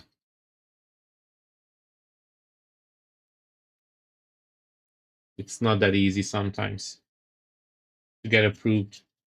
Now they do give you, don't get me wrong, but they never give you enough for what you need.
Sorry to ask you, how much rent do you pay now where you live for a two-bed apartment? If you don't mind me telling in Stockholm.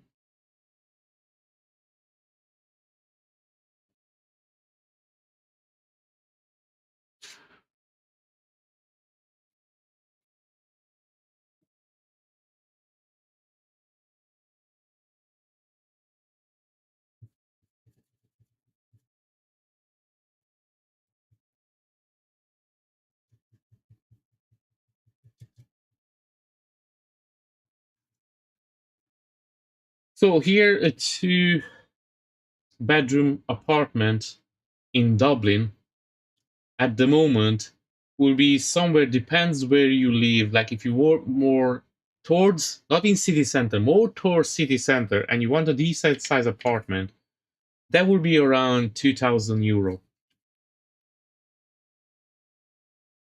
Now, if you want it in city center, that will be even sometimes more. Now, if you go a little bit out, it will be a little bit cheaper, but not by much. Here, rents are really expensive. And even when you go and see a house, you have like maybe 20 people lining up to see the apartments. And then again, uh, here's really bad. Really expensive in Ireland.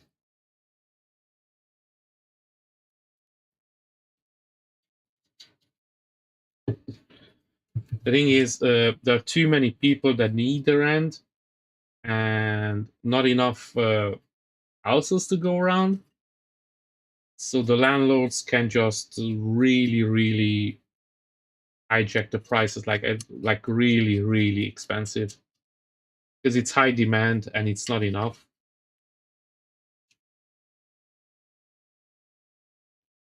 Yeah, I have to remind you, in Ireland, all the houses are small. Everything is small. It's nothing big here, unfortunately.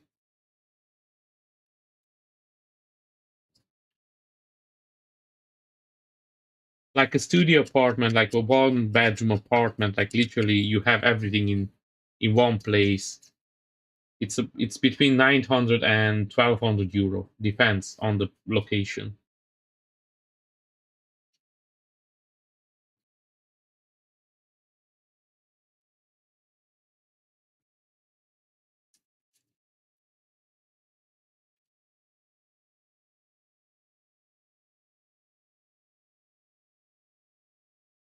And I don't even want to go inside. No, no, you don't get good salary. Trust me.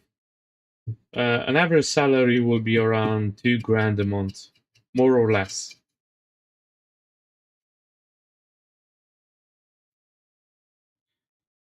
So yeah, not as good salaries as somebody would think. Back in the days when I came to Ireland, that was really good, and the rents they were really low. Back then was really good salaries, but that was a long time ago. That was like 20 years ago almost. Yeah, since then the prices they are really went really high. So if you can do that change and only pay that money and get a printer, yeah, I will say go for it. Instead of paying the money on the rent, you can afford to buy a 3D printer. That's a great trade-off, and you get an extra room as well out of it.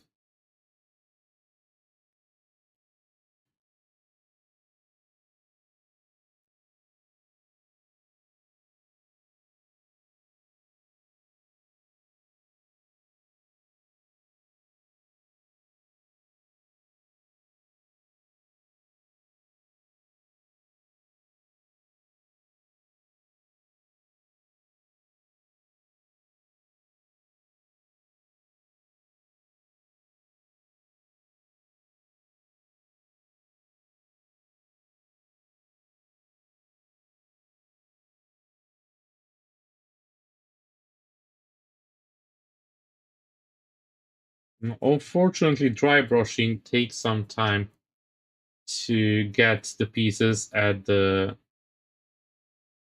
stage that you want to. And I love dry brushing, so that's no problem. I like to take my time with it.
Oh yeah, enjoy.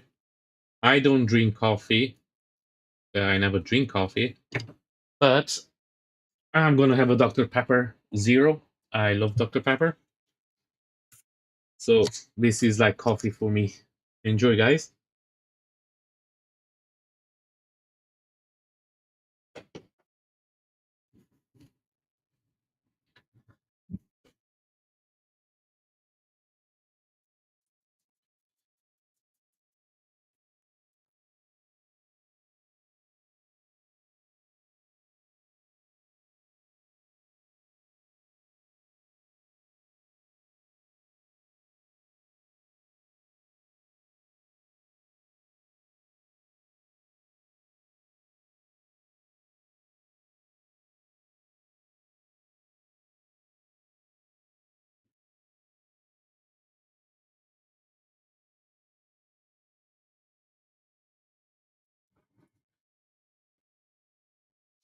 You having coffee right now, Ron? Nice.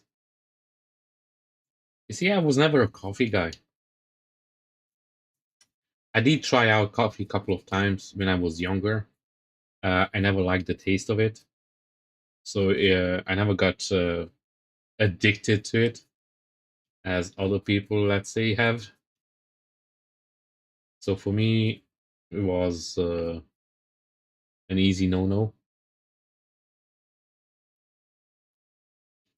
Guys, I'm gonna show you the difference between the uh, dry dry brush piece and the normal piece, so you can see already over here.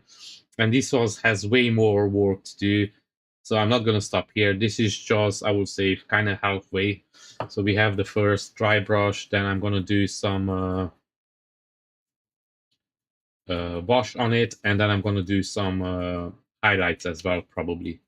We will see how it's going to look with the colors after I do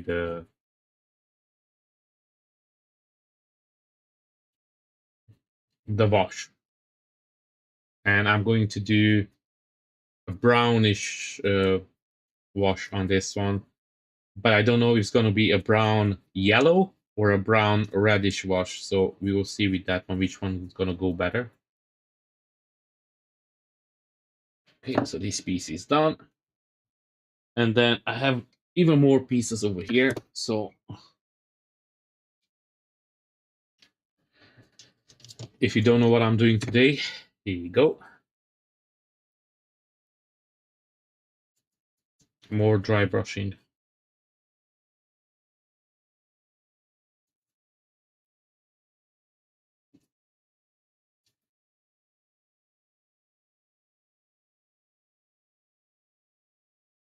And I think that dry brushing, it's I know people just say it's easy. It's if you don't do it properly, you don't take your time with the dry brushing. It's not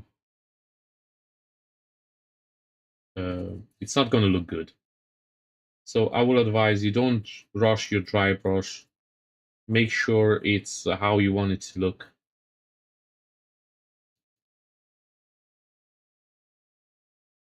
Apply the right amount, I will say,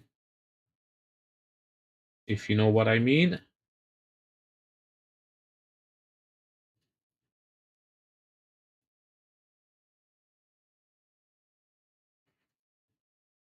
And make sure when you load your brush with some more paint, it's not too much at once, because then it can apply way too much paint, and then it's going to give you the look that you're looking for.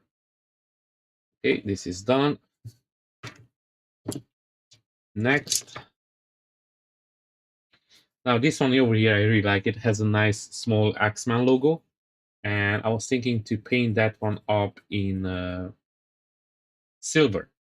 So I'm not sure if I'm going to go with the logo on in here with silver or not, but I think it's going to look cool.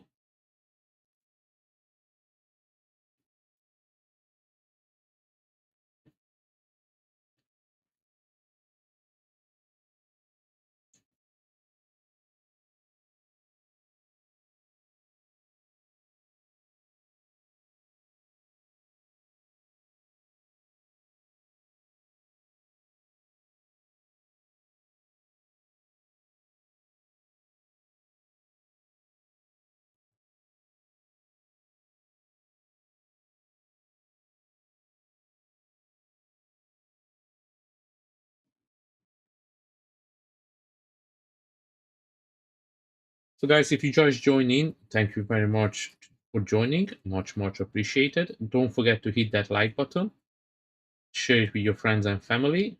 And if you like what I'm doing here and you want to see more, make sure you check out my main channel where I upload the full videos of how to paint as well. Lately, I was uploading more streaming videos, but at one point I'm going to go back and do some more one-to-one how to paint videos as well. So if you want to see more of those, turn on the notification bell as well, so when my video goes up, you can see it. And then if you want to see even more, check out the Friend Good channel the 3D painter. He's doing similar things that I do, but in a different way.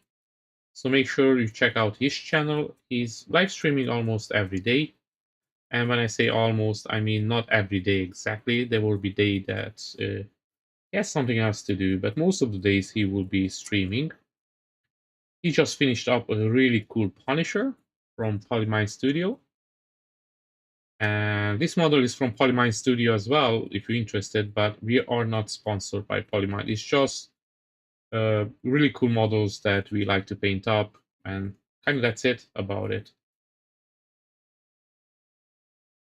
Then we have the Swedish Forge, who is working on a life-size Spider-Man at the moment, which I think it's a really cool project.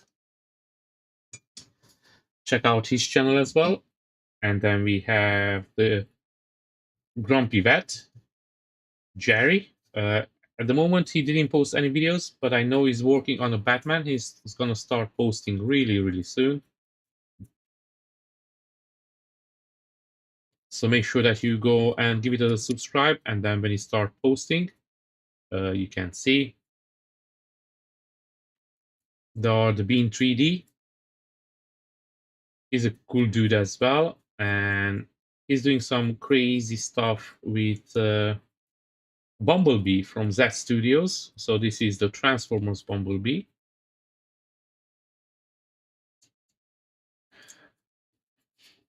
Check him out as well. And the most help you can give us is by give it a like, give it a subscribe, leave a comment, and again, share it with your friends and family. Thank you very much.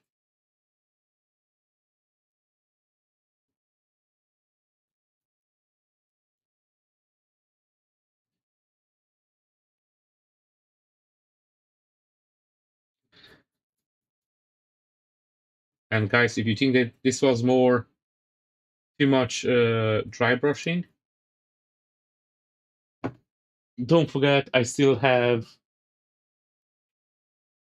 this piece to do on my next stream by Dan for Friday. This is going to be filled in, and if I have any support marks, will be removed. This one just have to fill in a couple of the drainage holes, and pretty much is done. It's ready to be primed and paint. So that will be on Friday. Even more dry brushing, unfortunately, but we're gonna start on the model as well. So Jean Grey will be soon.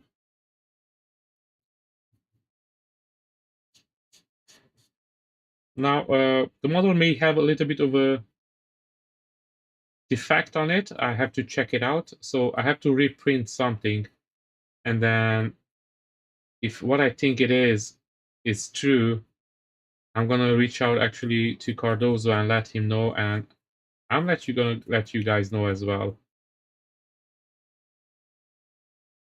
Now I'm not sure about it, so I don't want to raise any alarms if it's not needed, because I have to reprint the piece just to see if it's a problem or not.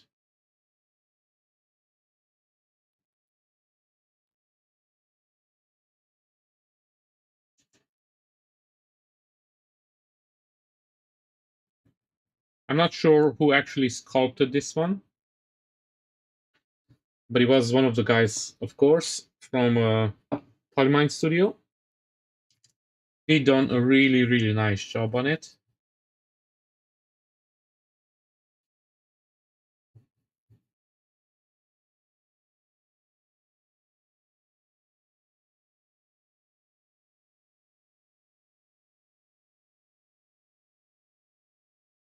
I really, really like the details that they give to the wood.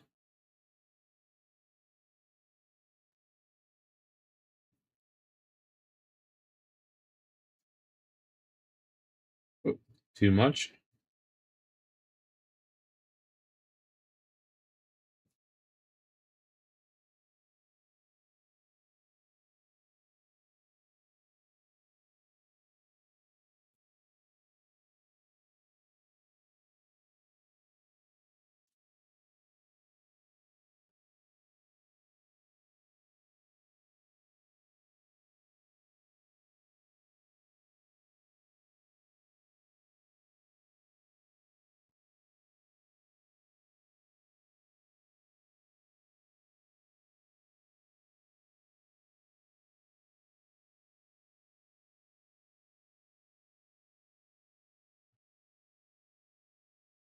And now I only have, except this one, two more pieces to go, and then I'm done.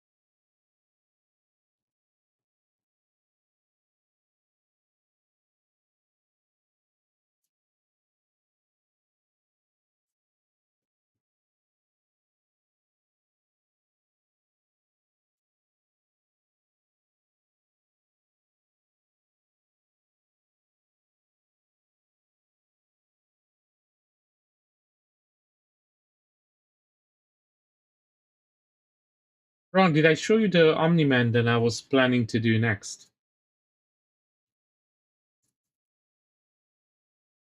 I don't think actually I showed you.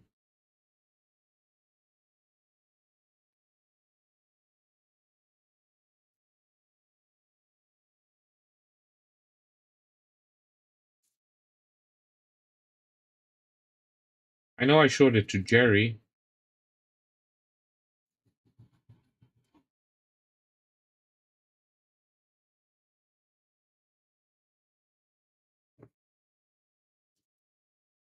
Okay, and two more big pieces, and then we are done.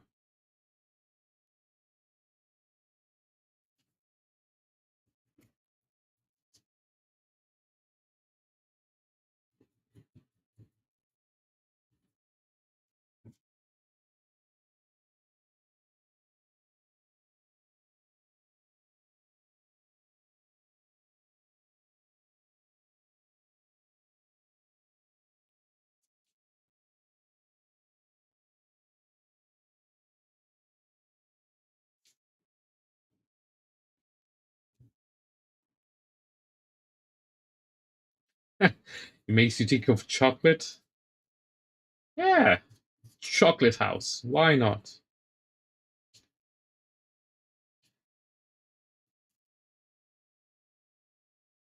I'm making it to look like more like an old wood, but again, we'll have some highlights in it.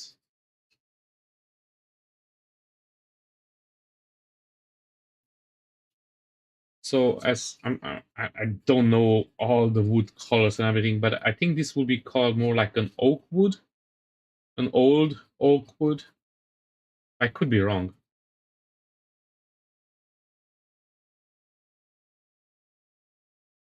Hey, we're gonna call it Jane Grey in the chocolate factory.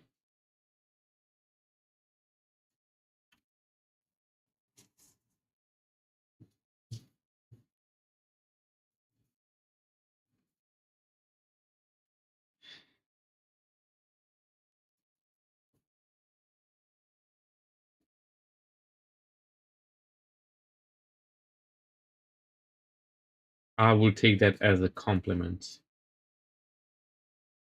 See.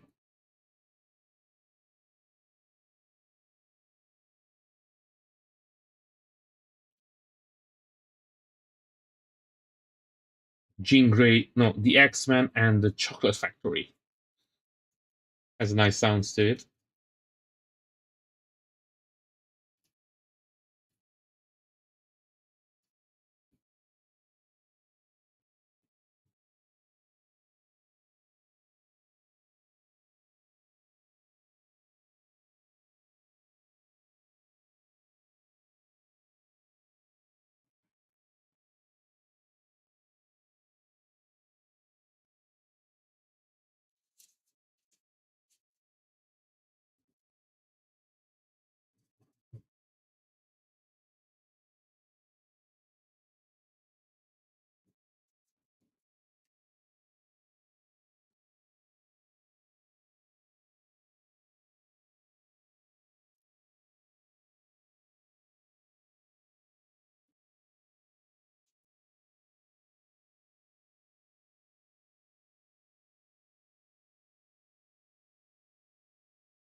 Now, this is definitely not a candle case, but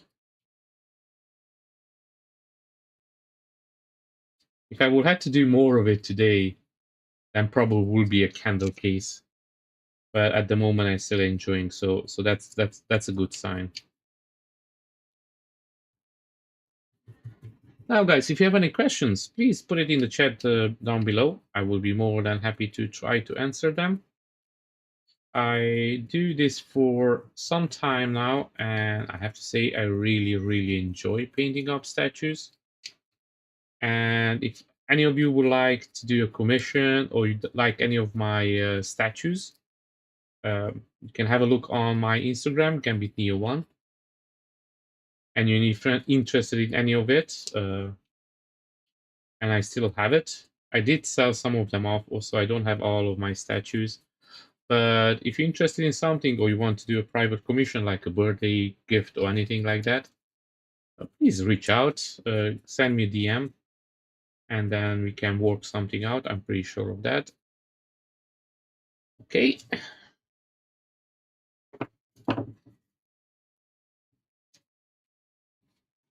Now I'm based in the EU, so I'm in Ireland. And if you're willing to pay the taxes and the fees and the tariff, whatever needs to be paid for the US, I don't mind sending it over. But if you want something and you in the EU, that will be a little bit easier to ship. So yeah, if you're interested, just reach out and can properly work out a deal or something like that.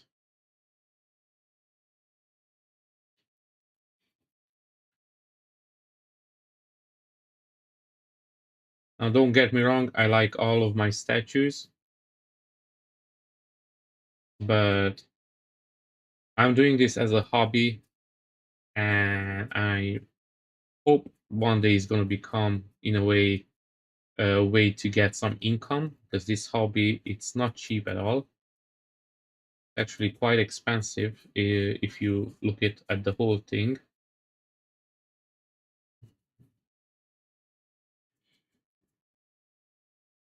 So if I sell some of my statue, then I can again buy more resin, do more prints, and just rinse and repeat.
Oh, the chat is really quiet. I hope, guys, you didn't fall asleep. Are you still here?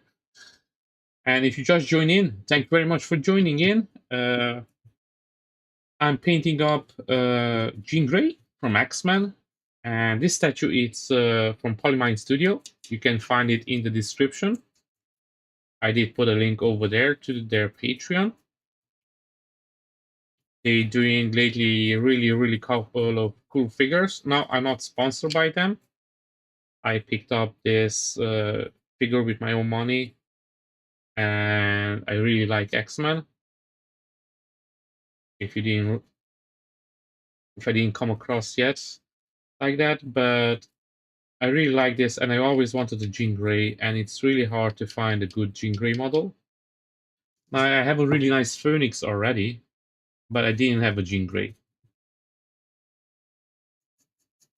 And if you want to see the Phoenix, You can go on my main channel, and I have a video of her painting her up. And I have to say, it's a really cool dark phoenix. And I have all sort of type of how to paint videos on my main channel, so go and check it out.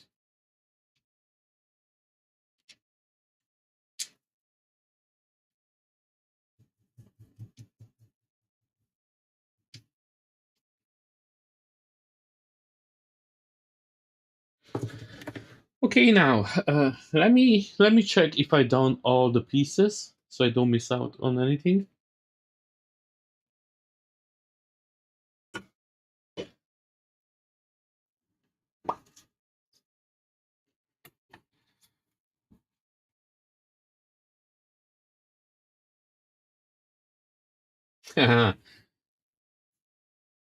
Say hi to her, Ron. Okay, so these are done. Maybe I'm gonna do a little bit more on this here.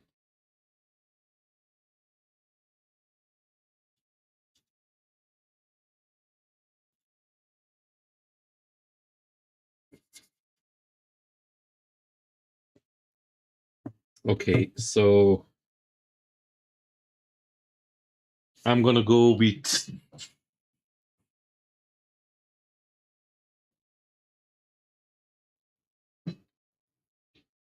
Brightland Flashshade as the wash for the wood. So this is more a brown reddish wash. Now I'm just gonna try out. Actually, I'm gonna try out on this one just to see how it's going to look.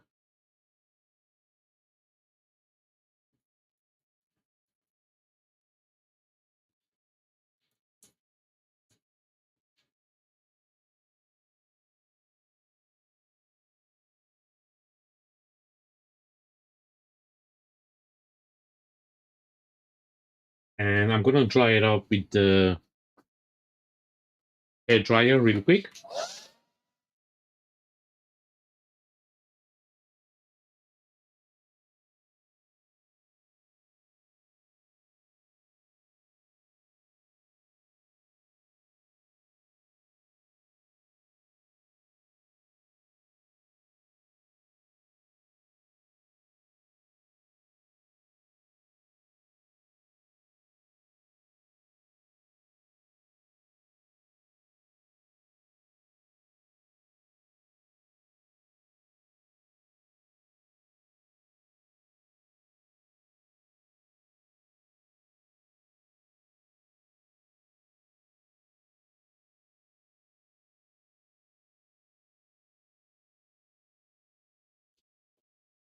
Now, Sim, to answer to your question, what was the most fun statue to paint?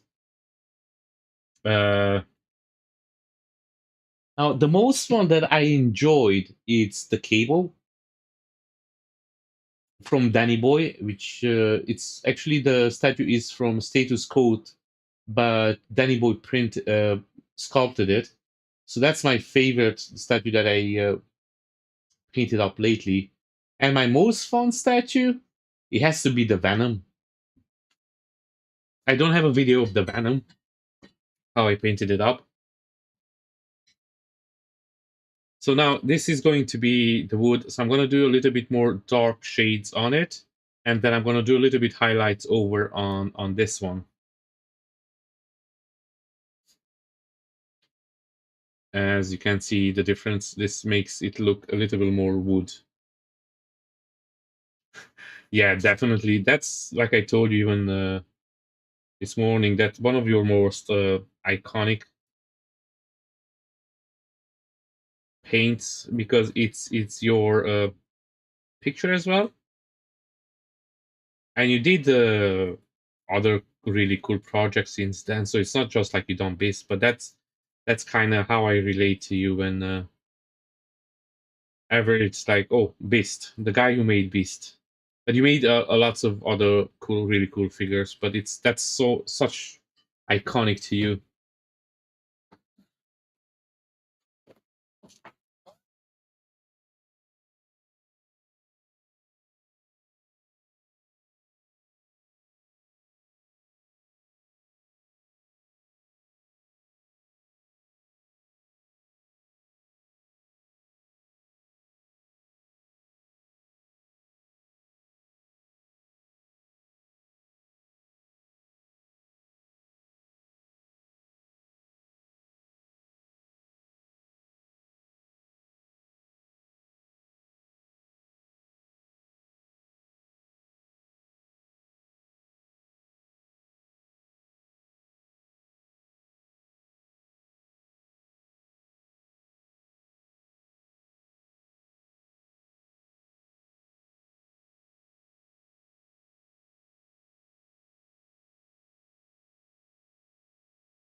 So yeah, I have to go through all of them and do the same process now. Applying the the red wash, and after that, I will have to apply a little bit of like a dark black wash, and then I'm gonna come back and do some really light brown highlights.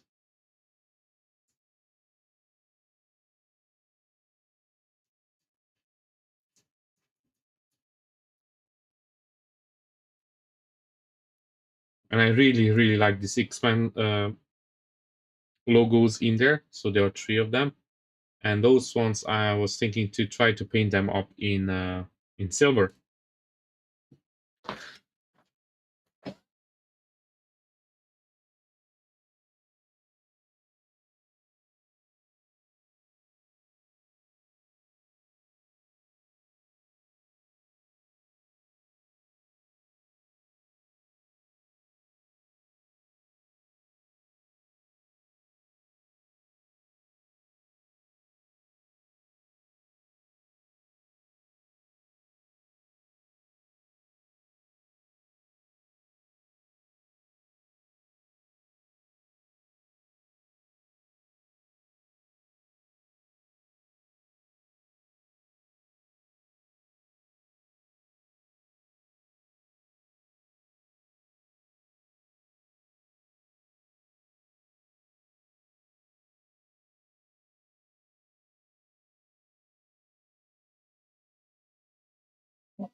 I did lower my noise reduction. Actually, I didn't lower it. I highered it a little bit so you cannot hear the hair dryer. And I know it's a little bit too quiet those times when I do that, and especially if I'm doing it off camera. Uh, I did try to put some music in the background. Unfortunately, I got copy claimed for the whole video, so it took me a week to, because YouTube it makes it really hard sometimes to remove the music from it. So I did try that. Unfortunately, it didn't work. I was thinking to try in a different way, but again, we will see. Maybe I'm try it, and then if YouTube comes after me again, it's not too much I can do. I don't want to. I'm quite kind of getting there with YouTube, so I don't want them to put my channel on a list that I don't want to be. And probably you guys know what I mean. They can put you on the bench and not advertise your channel too much. Don't not put it on the main feed. So when that happens, you lose a lots of attention and discoverability. So that's not as good. So that's one of the reasons I don't want to step too much on YouTube toes. Now I don't want. I'm not expecting to make millions now from YouTube. I know that takes time to make that money. Uh, Maybe I never reach to go there. That it's something that I would really love to do, but I'm trying to do it right and see how it goes. I'm not that type of guy to go and buy bots and have views and stuff like that, like other people do it.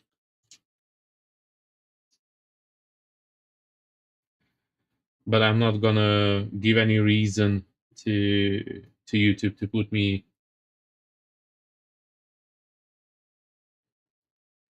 on the side bench, as other people will say,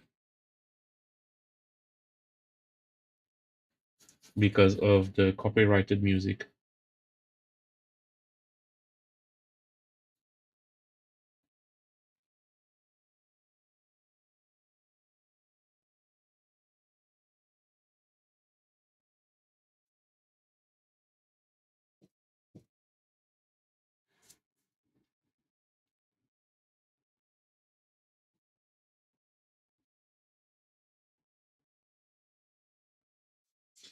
Well, I have to say that cable it's really dear to me. I never put it up on sale, but if somebody will be interested, yeah, for a good amount of money, I will part ways. I always say I always can repaint a model for myself. So if somebody will be interested and want to pick it up, yes, of course, why not?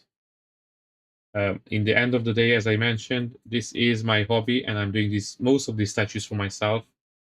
But I do sell them in the same time.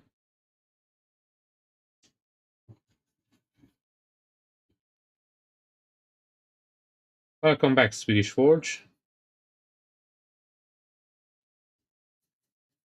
So yeah, as I said it before, if anybody interested in any of the statues, you can check out my work on my Instagram.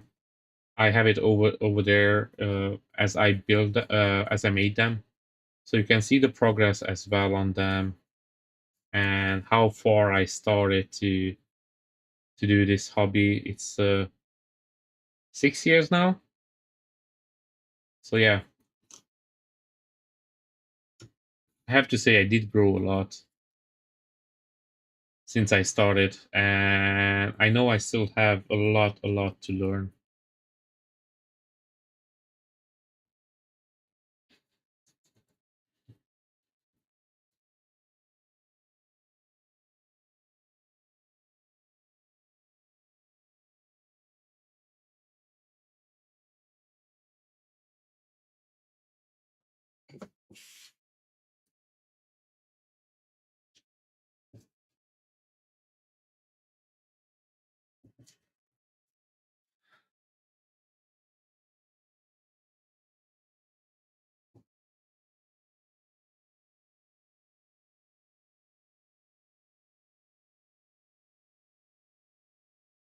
And for everybody anyone who joined in just recently, thank you very much for joining. Much appreciated.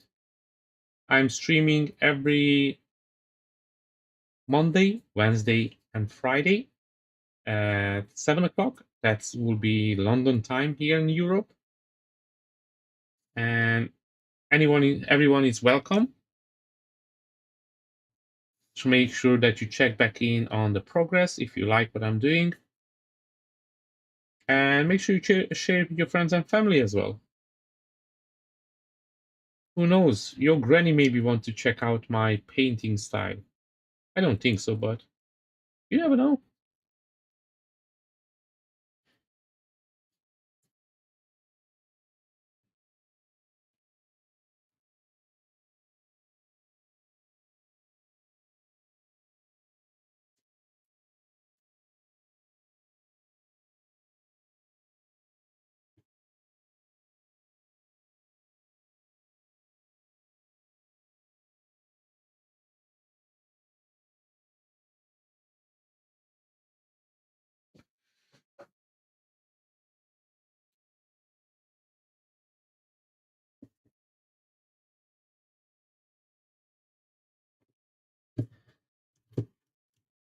Yeah, I was just talking to Ron today, and he was saying that he wants to make it even bigger, maybe to remake the statue with lights and a bigger base and stuff like that.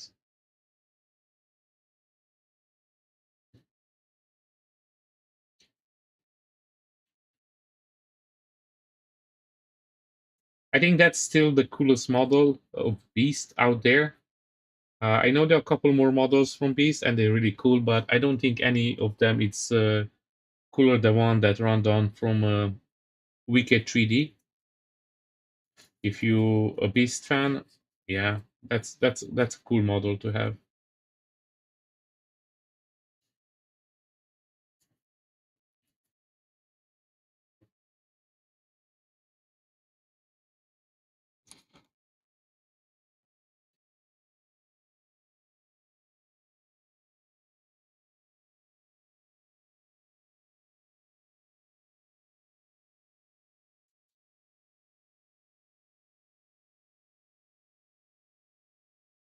I'm not sure if it's Ron still here.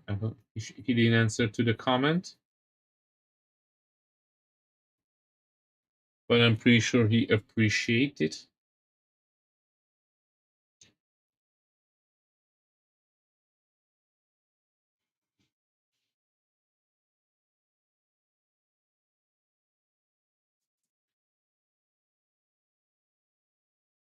Okay, I'm gonna leave these ones to dry, and then I'm gonna do the wood on the main base. Let's see what time it is. We still have a little bit time to go. And as far as I know, Ron doesn't stream today, so we're not gonna overlap anyway.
Oh, that sounds like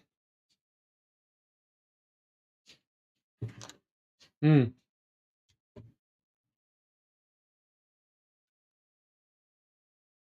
that sounds like you're getting close to be done. If you couple of things that you have to do. Swedish Ford.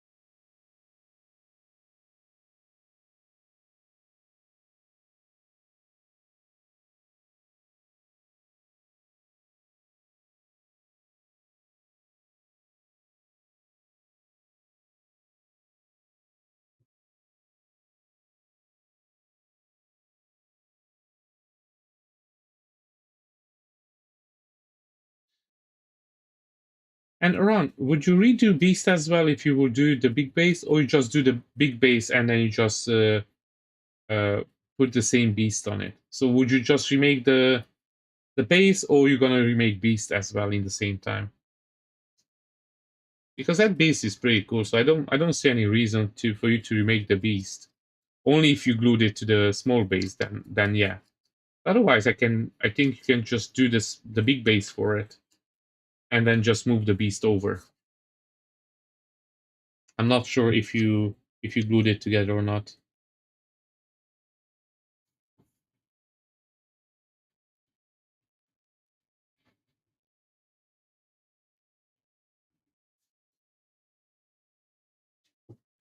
To be honest with you, Swedish Watch, I can't wait to see the video on YouTube. I really really want to see that one.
Yeah, it's always you have that statue when you remember it. Oh, when I painted this up, it was so much fun.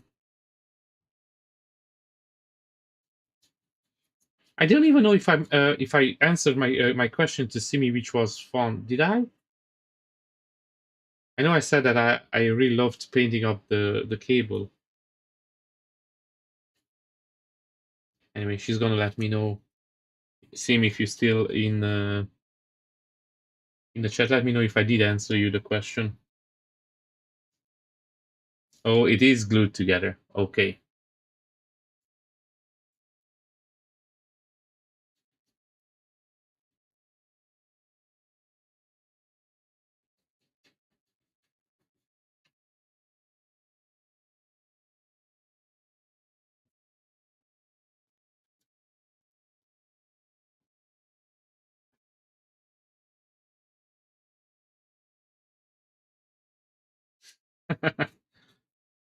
You just go big, huh?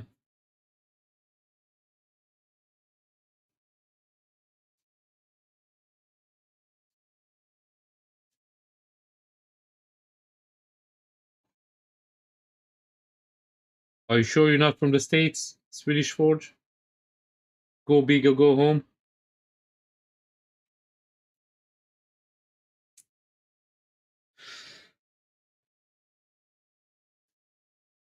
Okay, guys, so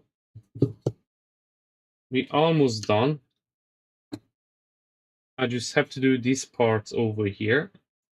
This is the part that I folded with my hands, so I didn't give it a quick wash. So I'm gonna apply the wash over here.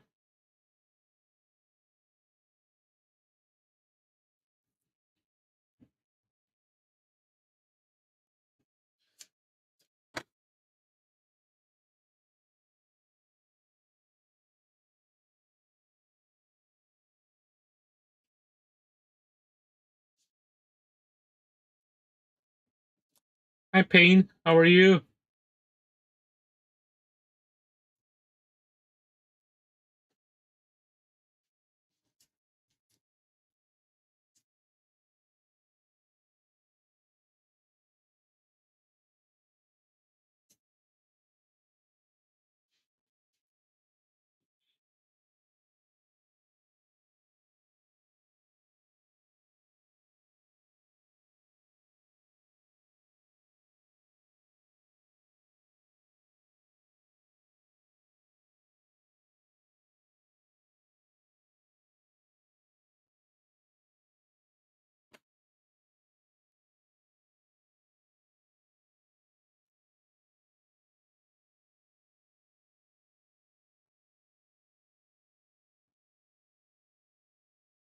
What do you mean, is this again? I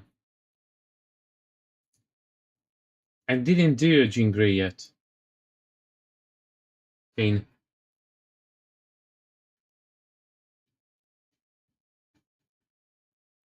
Oh, I'm just start of the base. So let me show it to you. So on this one, the wood still has to go some shadows down, some black wash, and then some highlights. So all of the wood. And this is the bottom part of the base.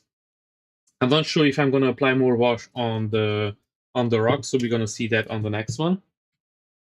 And then I have the middle part of the base, which is not even primed yet. I'm still cleaning it up. So I have a couple of holes to close up from the drainage, as you can see.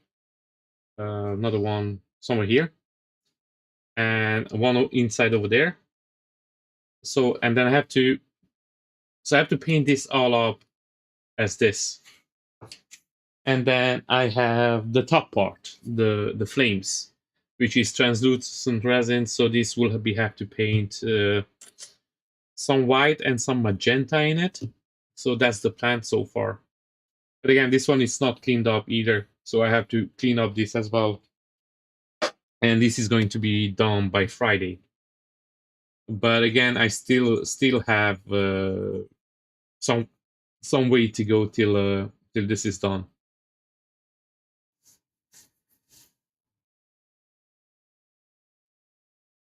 So this model, it's actually, I put it in the description. It's from Polymine Studio. It's sculpted by I don't know who actually sculpted it, but Polymine Studio. It's by Cardozo. He used to do some really cool models even before Polymine was a thing.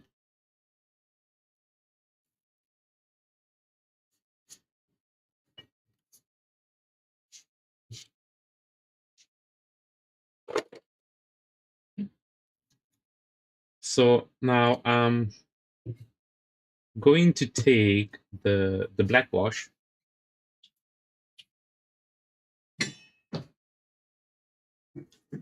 this one, and I'm going to apply some shadows.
Oh, guys, I was talking here for the last 5 minutes and my mic was muted. Don't ask me how that happened.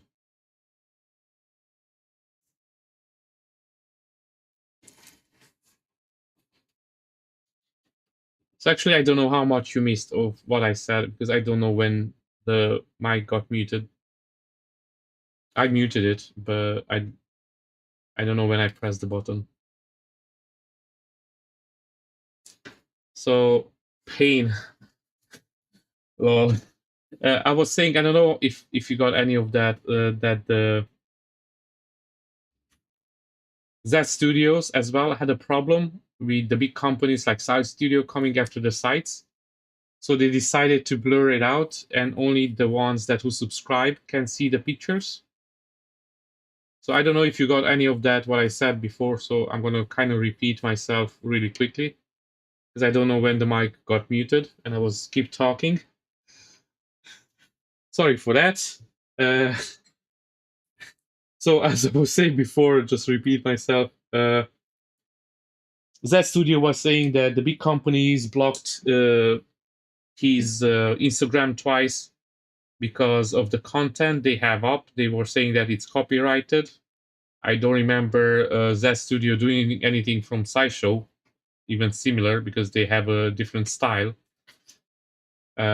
So lots of these patrons they blur out the picture, so the big companies like SciShow they cannot come and claim as the copyrighted. So that's being a big issue with them, and I know they done that for some time. So maybe Polymine Studio does that the same way. So again, the big company doesn't come after them.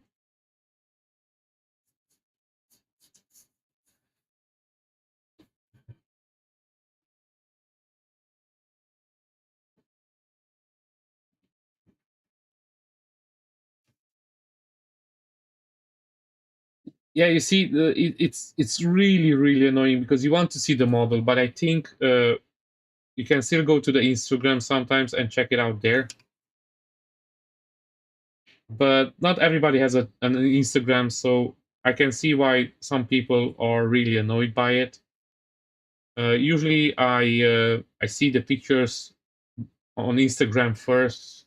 I'm a little bit more active on Instagram, and then I see it on Patreon. I should be more active on Patreon. I have to say I'm not too active on Patreon.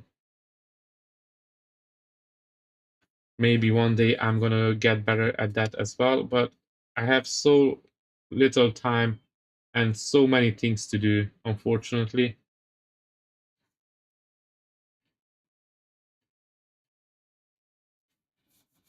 Yeah, I agree with you 100%, Payne. I agree with you 100%.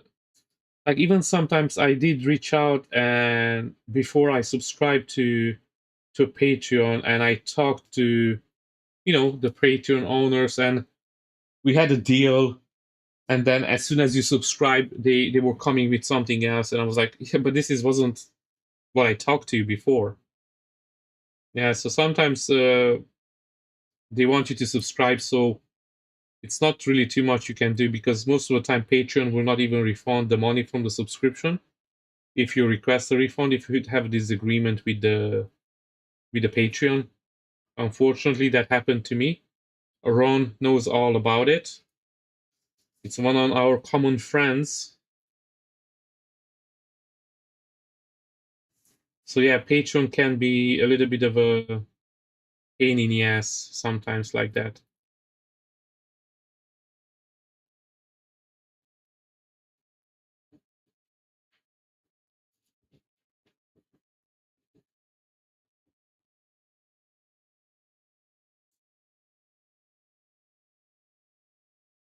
I think before you subscribe to anyone or it's still your money, it still should be your choice, kind of in a way, if you want to support somebody. And I understand they have to make a living somehow as well.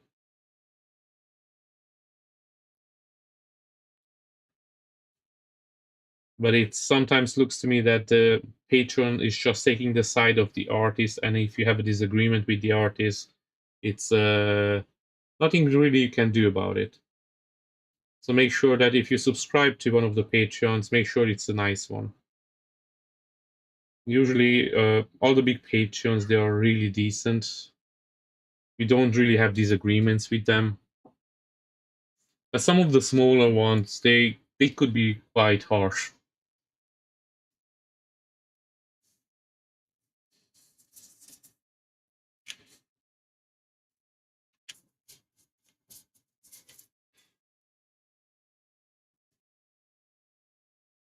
And guys, if you just joined in, thank you very much for joining in.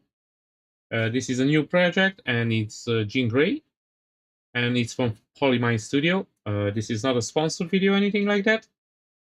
It's a model that I picked up. I love X-Men, and I wanted a Jean Grey, and not too many models of Jean Grey are out there, so that's the reason. And this one, it's a really, really cool one. I really like it.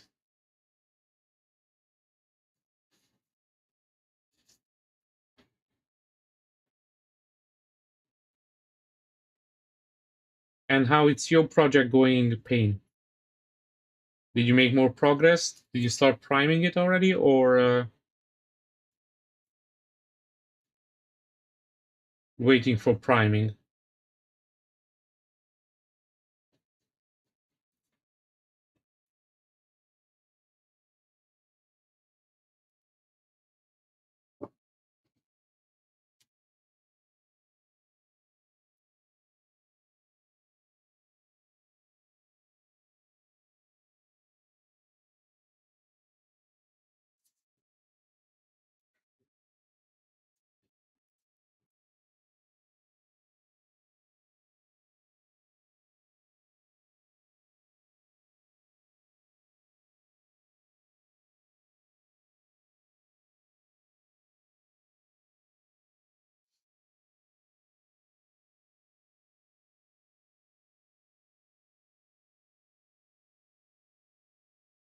Oh, wow. So it's still hot over there. Yeah,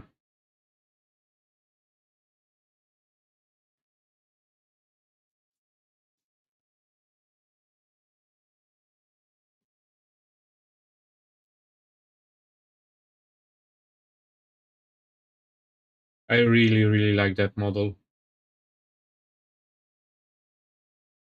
It's really nice. I wanted to do a superhero because I was doing so many video games and anime figures. So I wanted to do something a little bit different this time. So that's why I went with Jean Grey. Otherwise, probably would be one of the models I would wanted to paint up as well. Are you a big Street Fighter fan or just the character?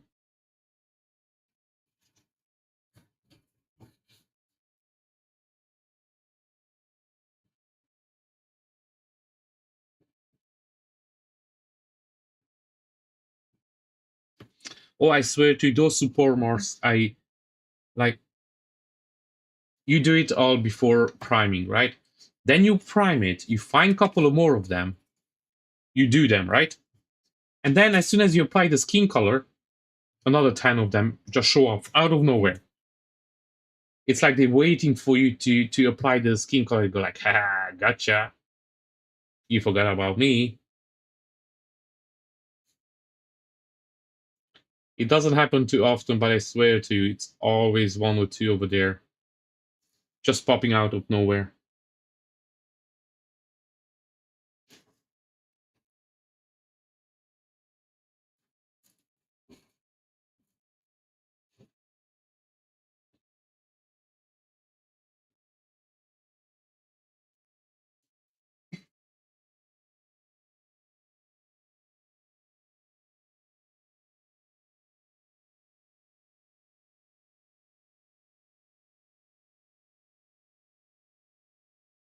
I don't know, you guys, if you know the bottom part of the base. So this part of the base, I always do it. Yeah, I was a Mortal Kombat as well, but now I'm more Street Fighter. But when I was a kid, I used to be Mortal Kombat.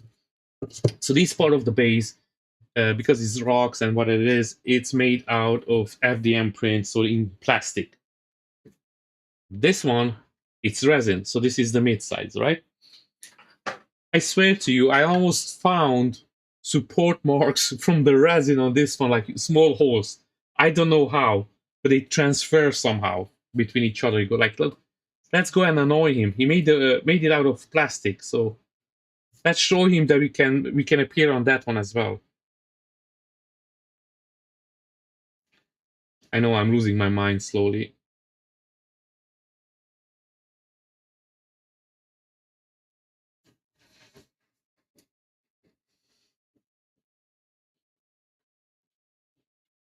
And guys, if you just join in, make sure that you hit that like button. Much appreciated.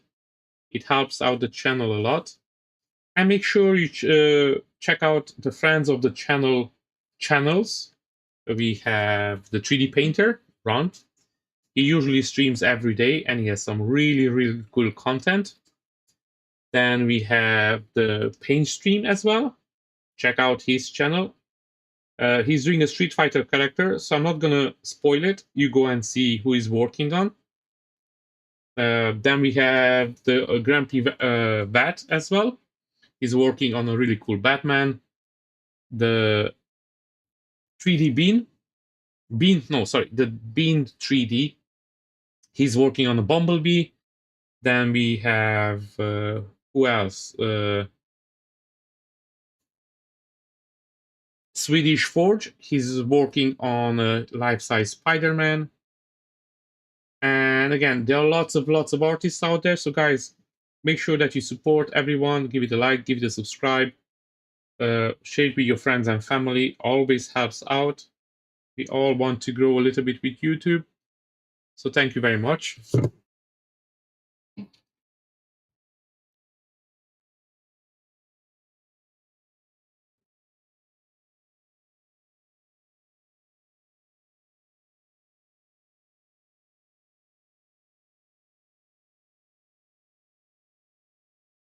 So on the bottom, because this is FDM print, I don't have any holes. This is perfect.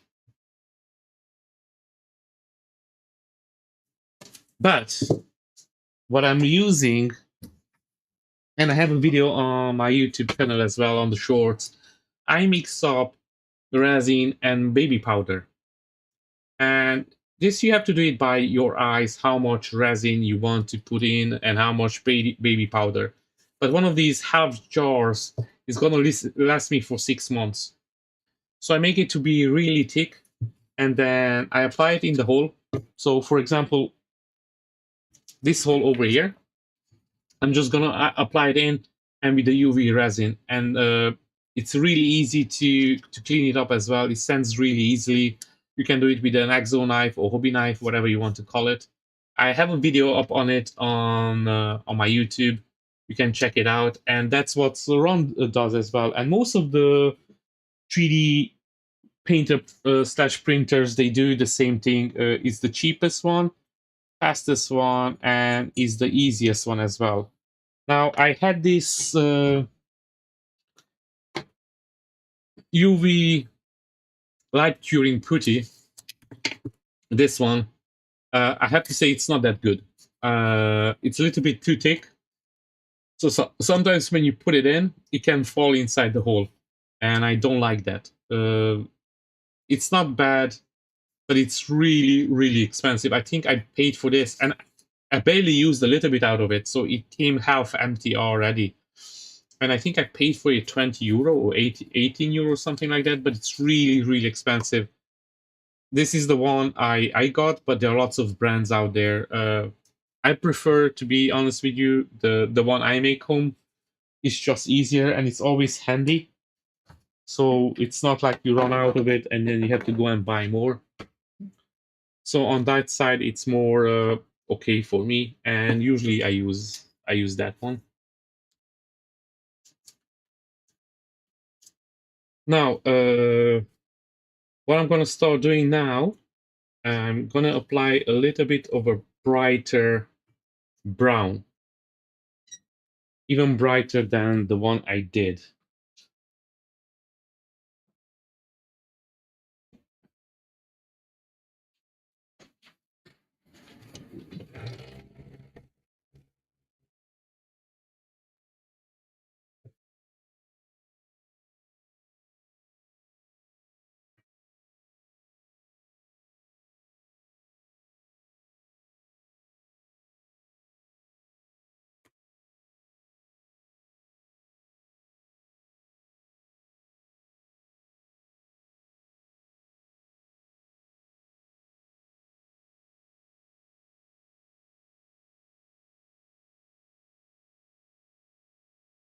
I mean, this one I'm going to do more like edge highlights kind of in a way on the broken parts of the wood.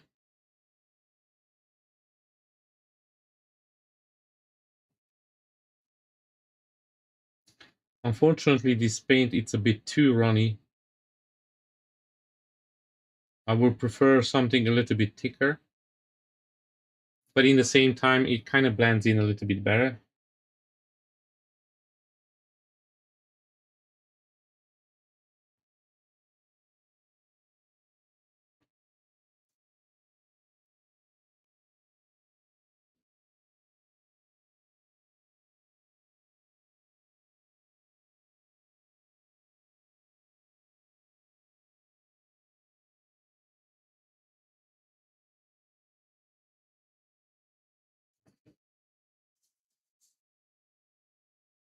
I think I will need a more thicker paint.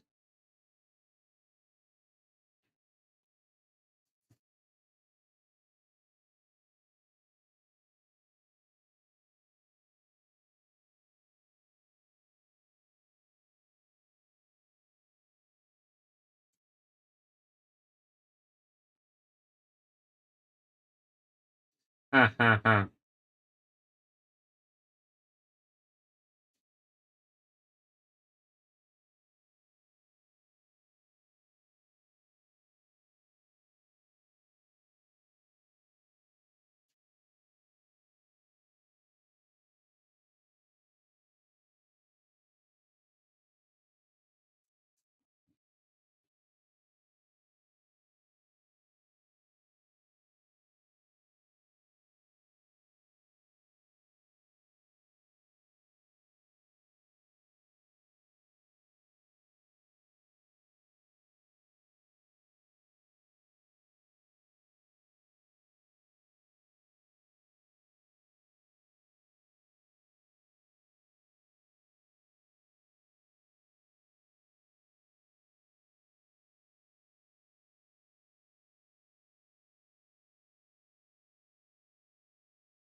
Now, guys, if you have any questions, and especially if it's 3D printed related or painting, please put it down in the chat. I will be more than happy to answer.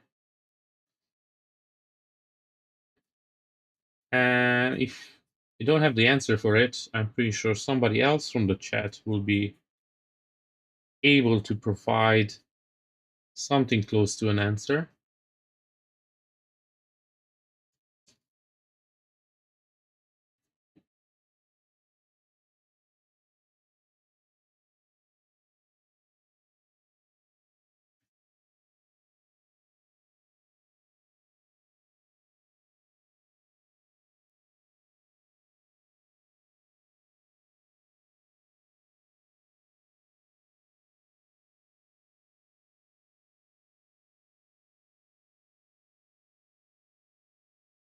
Okay, this is looking good for so far.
Now, as you can see, this takes up some time.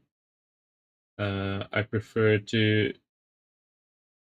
put in all the time it needs, and then when it's done, I'm happy how it comes out. More time you put in something that you do, better it's going to look. Just to rush to do something doesn't always mean it's going to look good. So sometimes it's worth it just to take a little bit of time and do it at your own pace.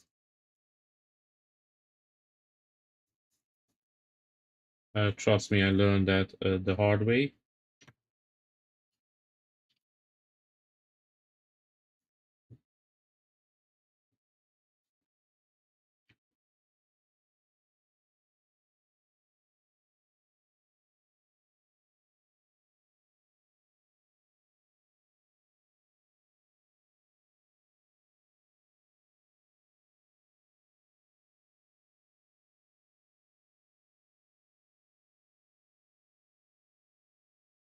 Ooh, ooh, ooh. I'm rushing now.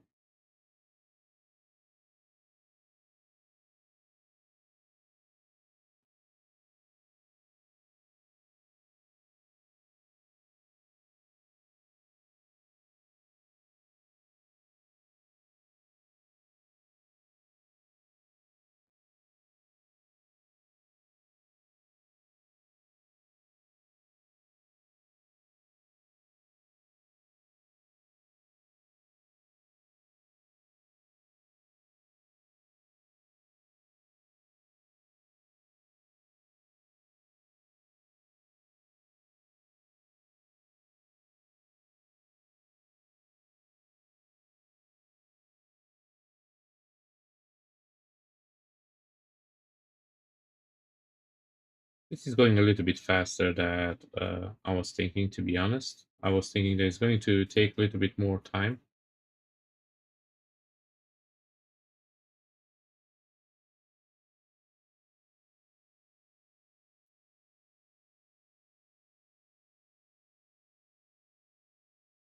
Hey, Jenny, you made it!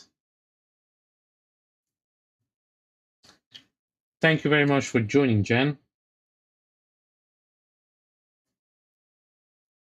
Ron's is not streaming today, so I was thinking that I'm gonna extend a little bit my live stream.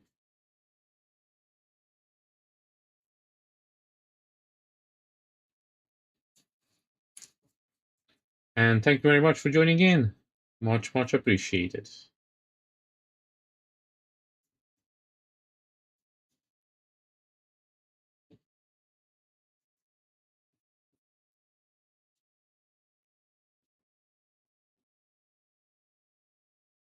So at the moment, I'm working on Jean Grey, and this is the base. And she's an X-Men. She's a really powerful mutant, and I really, really like her. Before she became the Phoenix, then I really like the Phoenix character.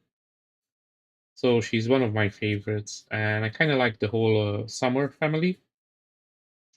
And she was I mean, she's a gray, but she's still part of the Summers family. So I always wanted to paint one up. And this model is from Polymine Studio, and it's a really cool one. So I didn't paint up a superhero for some time, so I was thinking it's a nice model, and it's just the perfect time to return to paint some superheroes.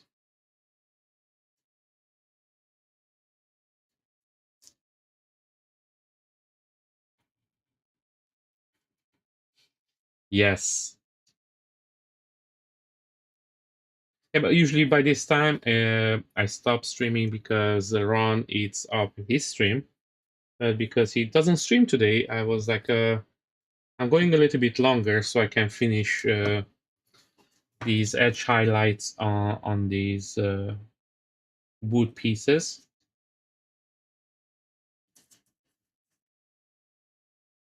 and there are lots of them, I have to say. So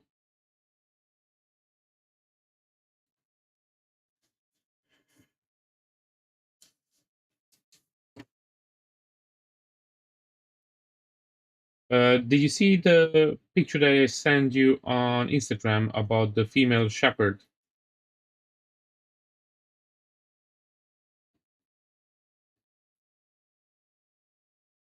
I'm not sure if it's your style. I think your style it's a little bit more realistic. It's a really cool one. I really like it.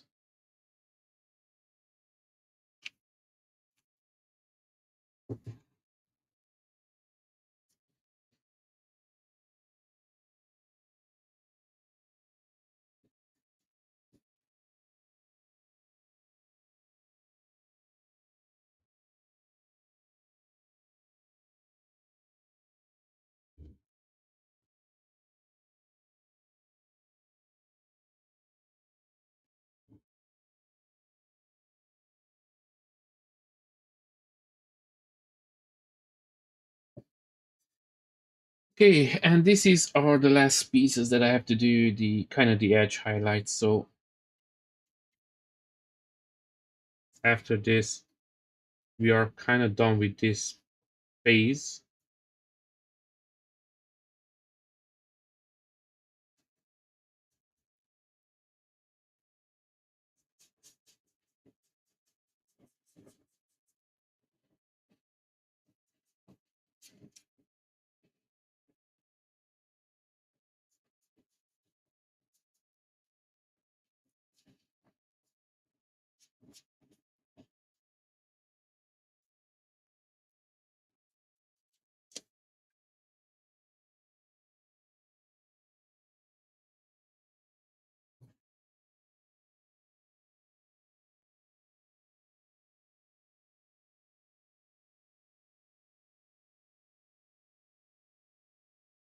Yeah, I noticed your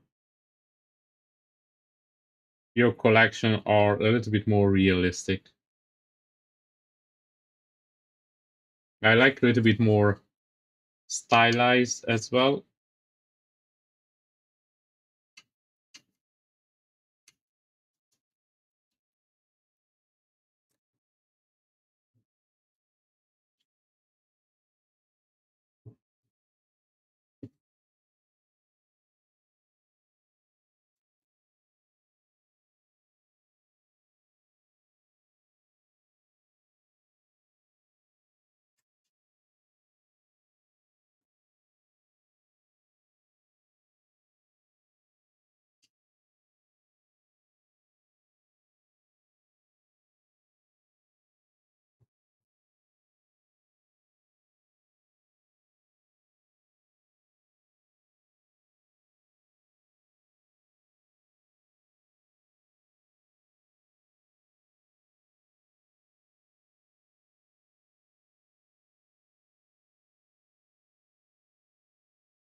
Look around, Jan made it finally.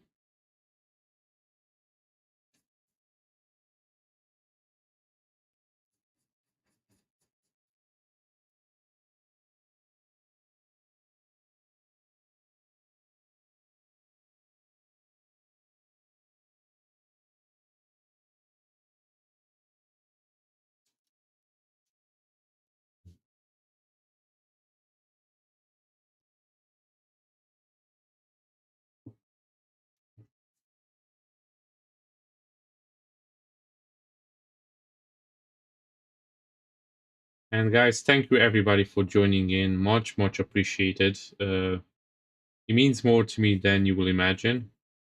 And if you want to mean it even more, give it a hit. Hit that subscribe button, hit that like button, recommend it to your friends and family. I'm starting to bubbling up words over here. Uh, it's much appreciated. It always help out with the YouTube algorithm. We're trying to grow the channel, and every little thing helps to reach that goal. So thank you very much, everyone.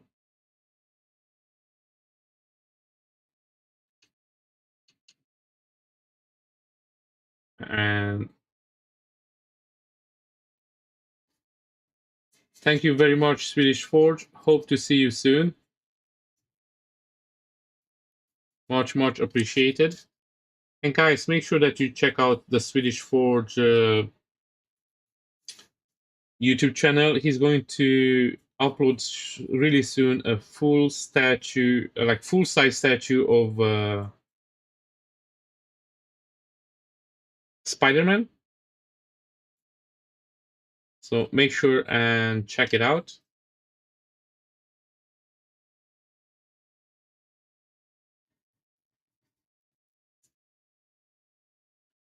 And hope to see you on the next one, Swedish Forge.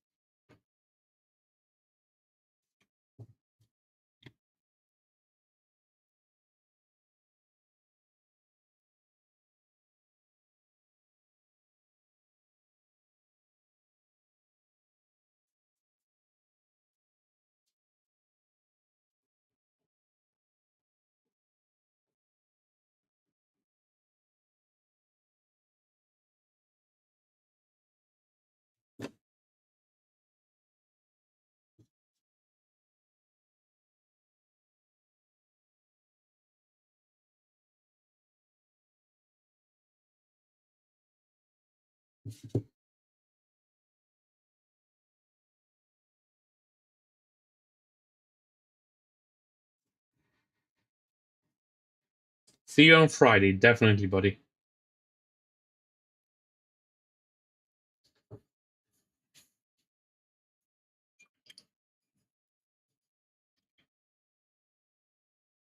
Okay, so almost all of the wood part, it's done.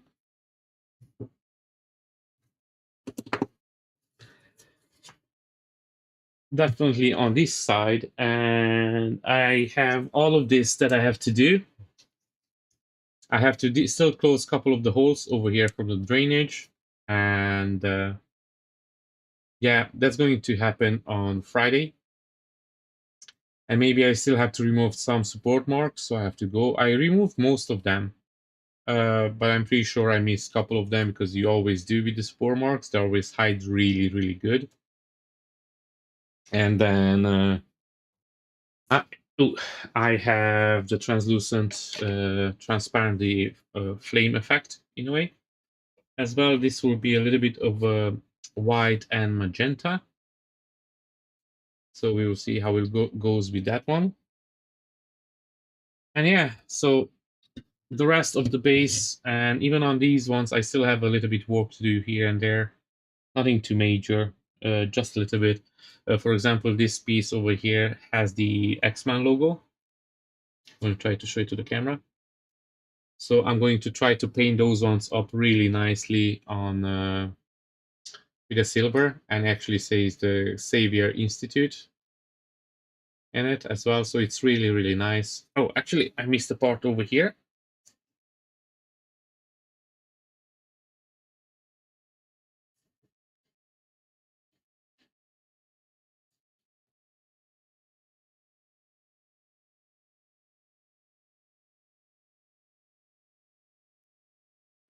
Okay, so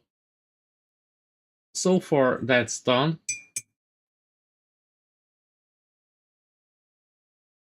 Now, guys, I'm done for today, and I'm gonna be back on Friday. Don't forget, I live stream every Monday, Wednesday, Friday from 7 o'clock. That's London time.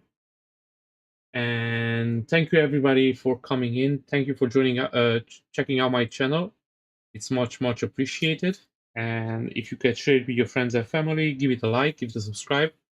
It will be much appreciated. And I hope to see you on the next one. Enjoy.